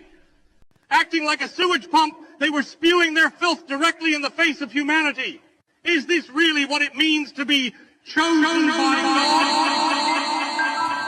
God? The Book of Talmud is, after the Hebrew Bible, the central text of Rabbinic Judaism and the primary source of Jewish religious law and Jewish theology. We have gathered a few rules from the book that Jews are taught to follow. Keep in mind, the word goyim in Hebrew means a non-Jew in English. Sophorim 15. Even the best of goyim should all be killed. Yebamoth 98a. All children of goyim are animals. Baba Meziah 114b. Gentiles goys are not humans. They are beasts. Gadshas 2. A Jew may violate but not marry a non-Jew girl. Sanderin 54b. A Jew may have sex with a child as long as the child is less than 9 years old. Tospot Jebamoth 84b. If you eat with a goy is the same as eating with a dog. Baba Meziah 24a. If a Jew finds an object lost by a goy, it does not have to be returned. Now I'm going to drop something on y'all that a lot of people ain't going to like when they hear what I'm about to say. But there's a man who these people convinced us was a madman. These people that I'm talking about told us that this man was a satanic agent. He was a mass murderer. And we believed it because they said so. Everybody say this: when you control literature, you control what people think. These illegitimate people called Jews convinced the world that a man named Adolf Hitler was a madman. And we all grew up understanding that Hitler was a tyrant, that he was a madman. But I'm going to be honest with you. After doing some research on this, I found out, and this is my opinion, that it was these liars and deceivers that Adolf Hitler was trying to cleanse the world of. That's just my little humble opinion. Now, I know a lot of folks who hear this ain't gonna like what I'm saying. I really don't give a damn. My job is to tell you the truth, like it or not. If you don't like it, do what you feel you gotta do, but I'm gonna tell it. Because when I stand before the Creator, I'm gonna hold my head up high and say, I open the eyes of the blind by telling them the truth that they didn't want told.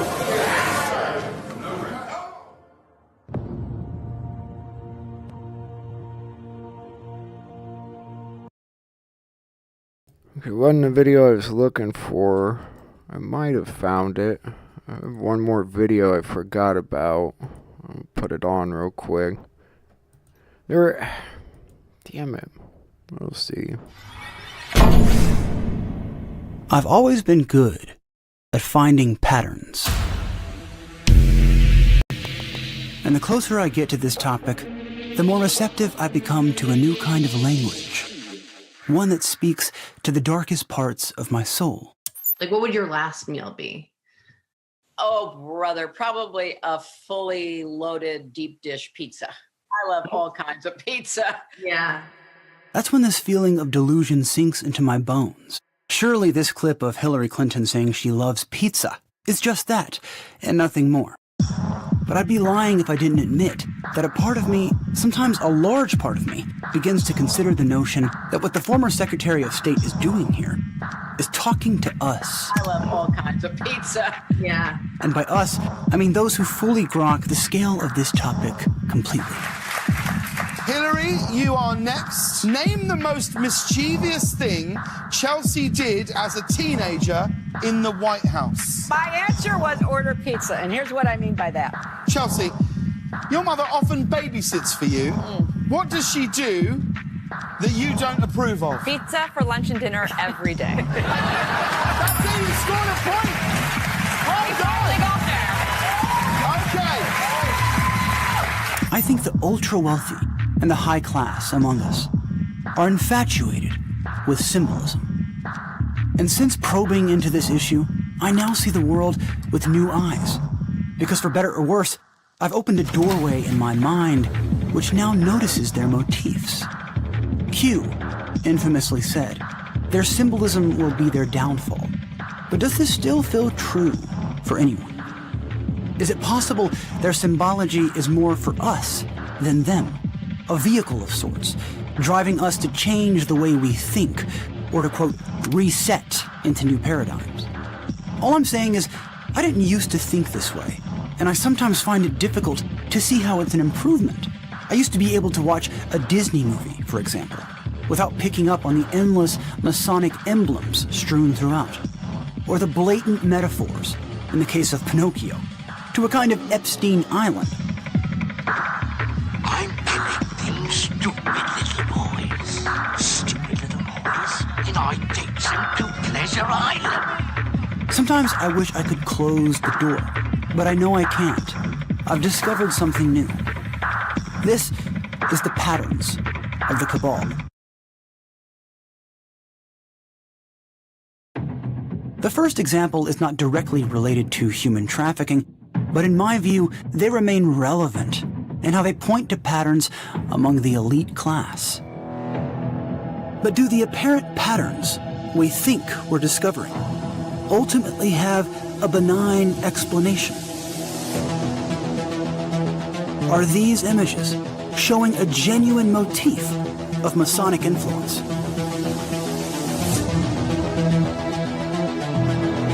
A new form of communication, waiting for us to take notice?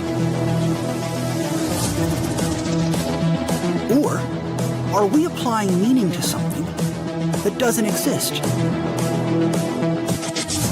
The fact that I can't say for sure is perhaps the most perplexing. This is the future.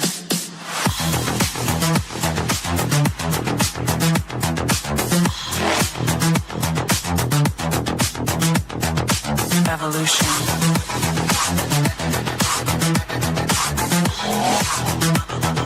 This is the future.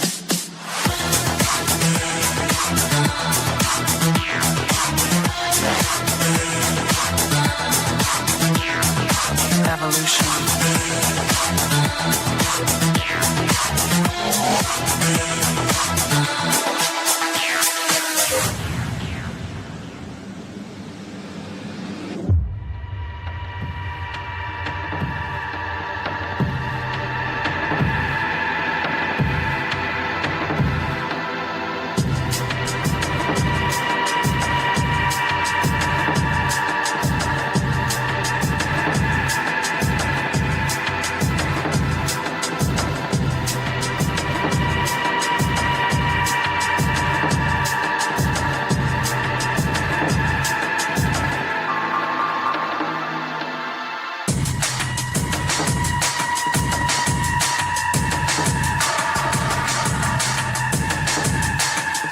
Although the music video makes it appear that all the images were drawn solely by Bieber's fans, according to the Brewer brothers, who directed the music video, they did indeed draw, quote, some of the images.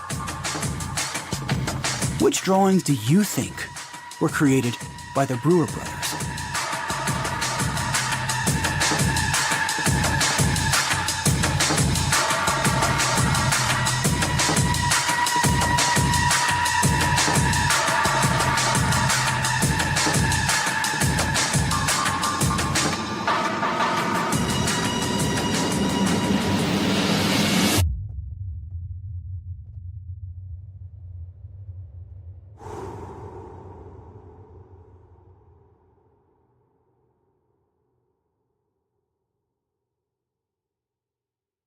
In Pedogate Part 1, I showed how the term BH Kids functioned as a kind of code for pedophilic content online. And for the unfamiliar, the relevant piece to focus on here is the website liska.com, which is a Slovenian lingerie company that showed up in search results after I typed BH Kids into Google. More importantly, it showed an image of a naked girl, maybe age 5 or 6. Long story short, I found that when browsing liska.com normally, no naked children were on their website, obviously. But simply typing BH Kids into Google was enough to literally activate new destination links to liska.com. New destination links which showed naked children, right? They were secret links, hidden links, activated by BH. Now, I initially found the term BH Kids after typing in these 3 Vietnamese words behind Anthony Bourdain and Obama. And the first thing that pulled up was this video of young Vietnamese children singing about not smoking, which is what the words behind Obama and Bourdain mean. They mean no smoking. Now, the video with the children came from a massive YouTube channel called BH Media. And the reason why I'm talking about all this again is because the cryptic function of BH that activates hidden links apparently doesn't only work for lingerie companies.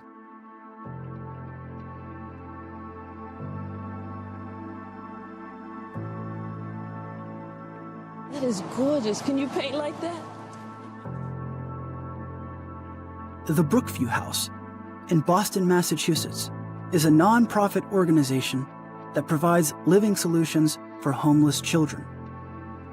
Now, BH is the acronym of Brookview House, so if BH Kids is on their site, it's a non-issue. And to think otherwise is paranoid. But it's not on their website. Nowhere can the term BH Kids be found. None of the categories go to a page that says BH Kids. No link loads to a page that says it. It's not there. But in the exact same way as liska.com,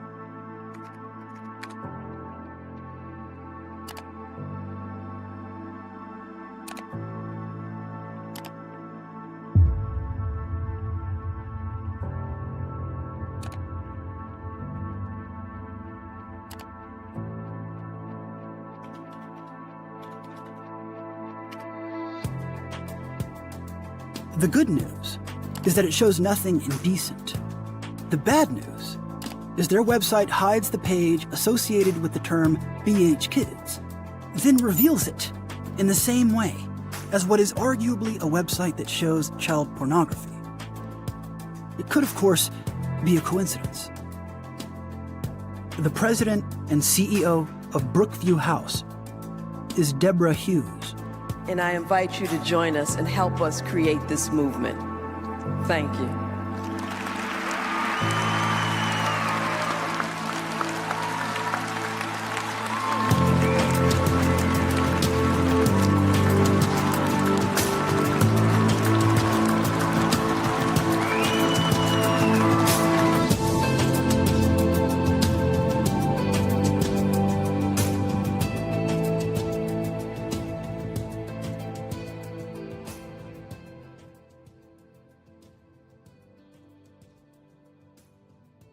Season 1 of True Detective is one of the greatest television shows of my time.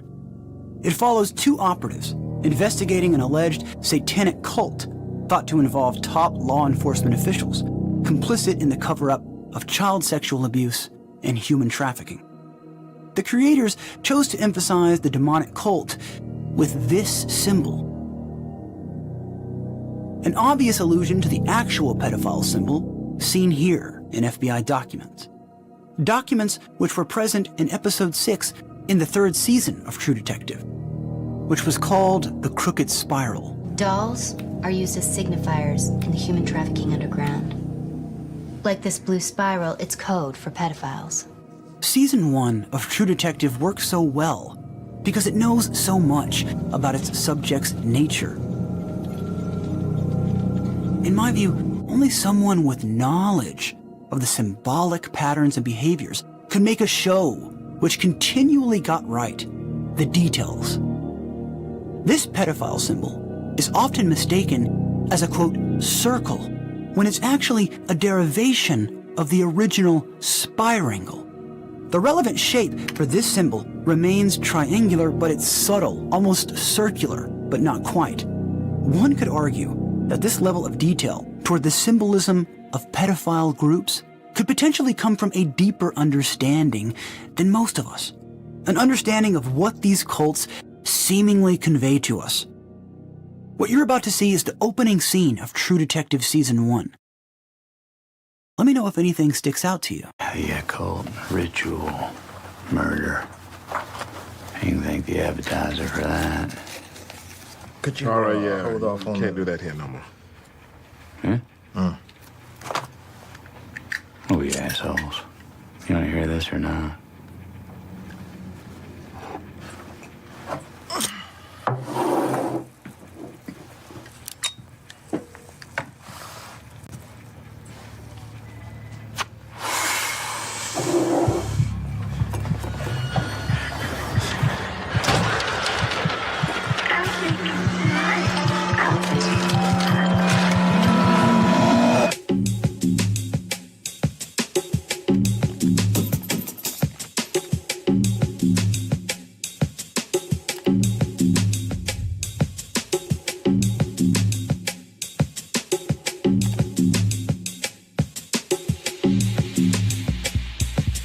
Now, given the charges that were brought down today in regards to Harvey, what are your thoughts? What are just your whole thoughts about that? So, Dr. Phil, I am going to give you from now till April 5th to issue an apology, not only to me, but to Hannah and any other child that you sent to Turnabout or any other program like this. And if you don't, I'm going to handle things my way. The plaintiff was sent to the Turnabout Ranch after an appearance on the Dr. Phil show. Hannah Archuleta says she was 17 when she was sexually assaulted twice by a staff member in 2019. I expected to be treated with understanding. Instead, I experienced retaliation from the ranch after I spoke up. That's the thing with these places is you have no evidence. You don't have a phone there. They don't have cameras there. Like, there's no evidence of none of this. And obviously all the staff is in on it. Children were restrained, hit, thrown into walls, strangled, and sexually abused regularly at Provo. I could not report this because all communication with my family was monitored and censored. And what is disgusting is the program doesn't just censor communication with family, but also with the entire outside world. So there was no way we could call for help.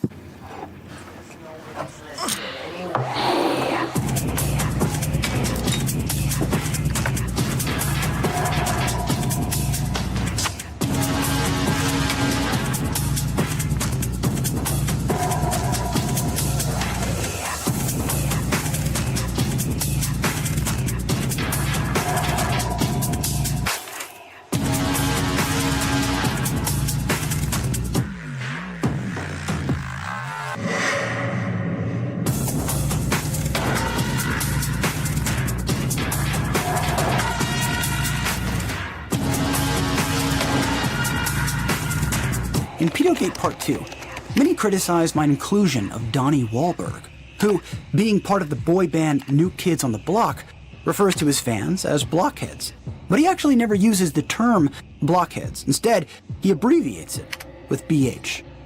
Now, after listening to the criticism coming from quite a few of my followers that Donnie Wahlberg has nothing to do with any of this, I became somewhat sympathetic to this notion. I mean, just because your boy band is about, quote, new kids, connecting that to the more insidious interpretations of BH felt unfair.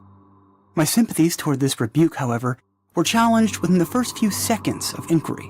into who it was that owned New Kids on the Block.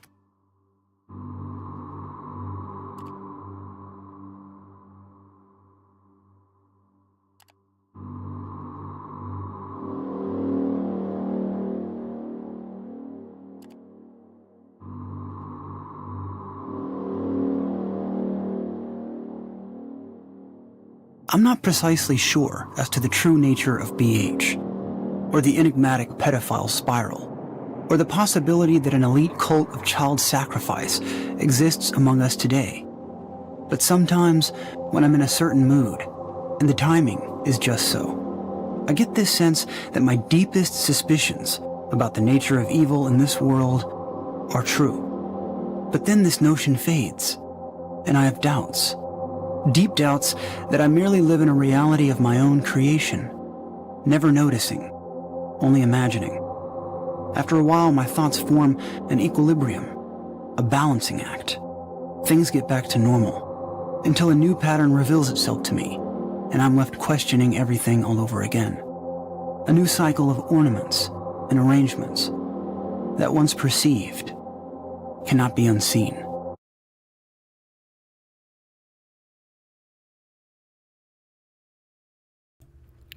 Well, how disturbing.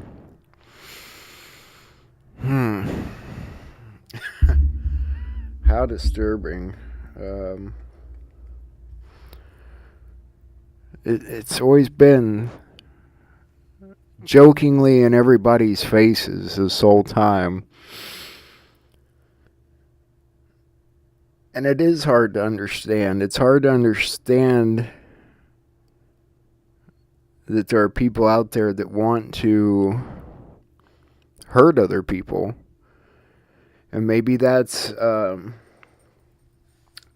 maybe you have to have a psychopath's mentality to understand that, or I don't know.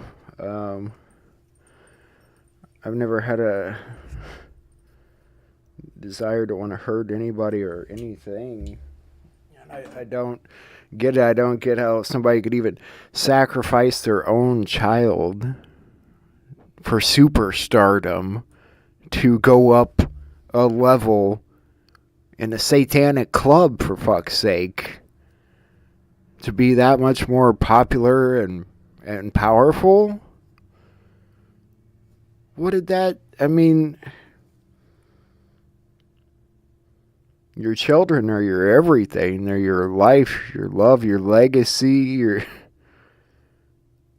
it's a whole other level of evil, and it starts to make some of those Q posts a little bit more clear, really, when they say some of the truths would put people in the hospital.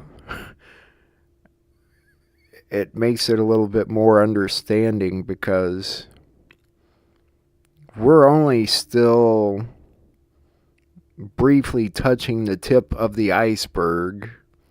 Just barely. And people think that tip is the all-encompassing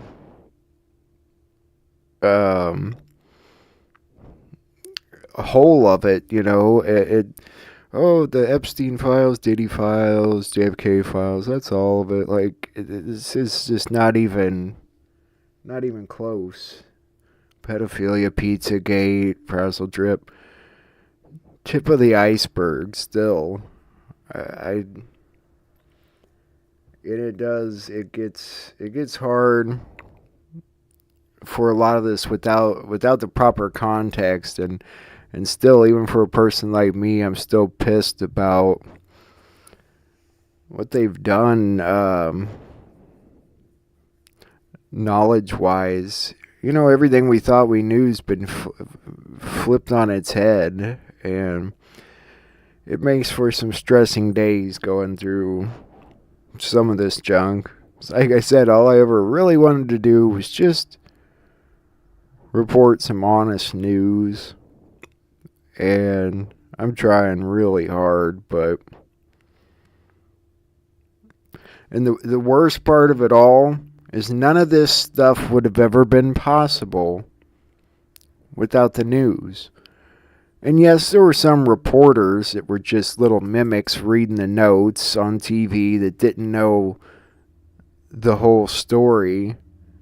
But their entire job has been to keep people off the trail, to fuck with your head, to fill you with the right kind of propaganda to make you think that that's reality, not propaganda, to keep you off the trail of real stories happening, what they chose to cover, what they didn't choose to cover. They were more than complicit all this time, much more than complicit. But complicity is how a problem got this bad. Everybody in fear. I'm not going to talk about it because of this. I'm not going to talk about it because of that. Or I could lose my life. I could lose my job. I could lose my house. For fuck's sake, look at where that complicity got us. Look at where it got these children. Predators allowed to feed and roam and just hunt free range without without any politician or adult or any human being there to stop them. And the few that did try, they probably did end up dead over that. I don't know. It gets hard to understand. I don't understand it. That's just all there is to it.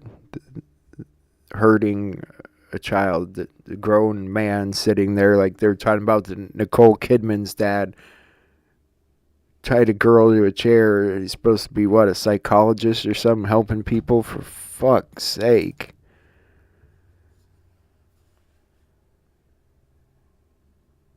And that being the tip of the iceberg, where we're at now, I'm getting to a point where I'm not sure I even want to know the rest. But we're going to find out one way or another, I assume. I wish they would get to it. I don't like that, I'm going to do a show tonight too. Maybe they have added more to the Kennedy files, but it's 4 days past due. It's 4 days past the date for... I guess they didn't say they were going to tell us what the plan was. They said they would have a plan to Trump by the 7th, and I figured Trump would have told us what the plan was by now. 4 days later, all we've heard of is they had 2,400 pages that they kept from us and that weren't released last time. Well, okay. When are we going to see them? What are they? What's the smoking gun in there? Is it even relevant to anything? Are they just really trying to line this all up so the release of this leads to the release of that and to the release of that? And that's one game I don't think anyone's ready to play for the next 4 years. We just want our lives back. Do we not? Am I wrong in that? Do we not just want our lives back? And I know that probably sounds not greedy, but maybe childish even. I get the depth of the situation, how bad it is for other people. It's not... Nobody cares if we want our lives back or not, but they should if they want to lead us, because there's going to come a time where we just are done with it, and we're getting there. That's the problem. The stuff they're telling us now, I hope they start acting on it soon, because it is going to come to a point where people are going to want to pick up the broomsticks and go on a mob you know, a mob chase. Anyone have any torches? I don't think we need torches anymore, do we? Oh yeah, I guess we got flashlights, don't we? I don't know. It's horrifying. But again, it's just a piece of the problem. There's predators every part of the country, every part of the world, whether you're rich, poor, famous, unknown, it doesn't matter. Boy, girl. Not even the horses are safe in some places. Yeah. I tried to make a joke. Not very good. And I'd really like to see a change in the online pornography that I think adds to the equation, because I don't want to say it glamorizes it, but it, once upon a time where you had to go through companies and actually work in pornography, now people can load instant porn on the internet. We're in a world of instant pornography, and that creates situations for children to be exploited and a lot of other problems. And I would love to see President Trump do something about that. And it's taken me a long time to think, what can you even do about something like that? How do you control the internet even? You can't control the internet, but you can create the right laws to protect children that people have to follow whether they like it or not. And I think he can make a law that says these websites or companies want to put pornography up, they have to hold it for at least a year before they can post it, and they have to have some proof that these aren't children. Identification, ID, whatever, I don't know. I obviously don't know the perfect way to do it, but I know it needs done. I didn't even know what to call it until recently, to be honest with you. Instant pornography. It seems like kind of a stupid name, but it's exactly what it is. Other than that, yeah, I've been on here for a few hours, so I haven't paid attention to any new news, but that's what I'm going to go do as soon as I get off here. I'm going to put together a show for this evening. It's already 3 o'clock, so it's probably going to take me a few hours at least, so it'll be a little later, but as long as the computer will hold out, I'll go live again. I just happened to look today, and it was at a power level where I could actually run it, so I hate jumping back and forth from editing to doing lives to, editing's one thing, and then going live and loading a show in the software is a whole other thing. And I don't know, but I will say it cheered me up seeing you guys in the chat, all my good friends, and it was good seeing you last night too. I was getting kind of sad. I was thinking, oh man, if I can't have my chat soon, everybody's gonna just kind of bugger off and they won't come back. I don't know. It's good. I'm glad you guys are here, and I'm sorry I complain and mumble and blah blah blah. I'm trying. I would love to just do a nice, straightforward news show with, the fancy screens in the background, and where the world's spinning around in a circle, and I just got the little Pepe frog in the corner of my screen here. Keep it simple. Alright guys, I'm going to let you go for a little while so I can get us ready for tonight. Yeah.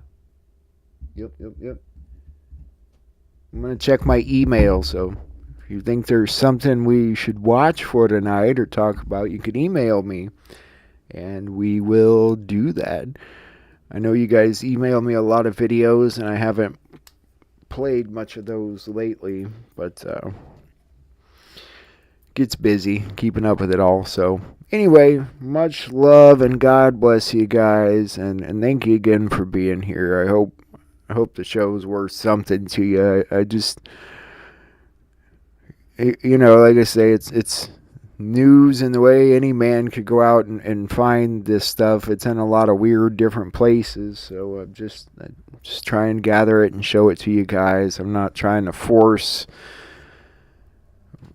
an opinion on you or tell you what the truth of it all is. And I'm just showing it to you guys, and there's a lot of stuff out there that great patriots are creating. The little 1-minute TikTok videos and things like that, the visual videos and the music videos. There's so much great stuff out there. I like having a little platform to show you what some wonderful people are creating. So to all the people that do create these and the things I use for the show, thank you so much, and God bless you. The show is not monetized, not making any money off you. I just think it's cool. I like to show off the Patriot community. It's what we are, I think. So, anyway, God bless you guys, and much love again. I will see you here tonight in a few hours.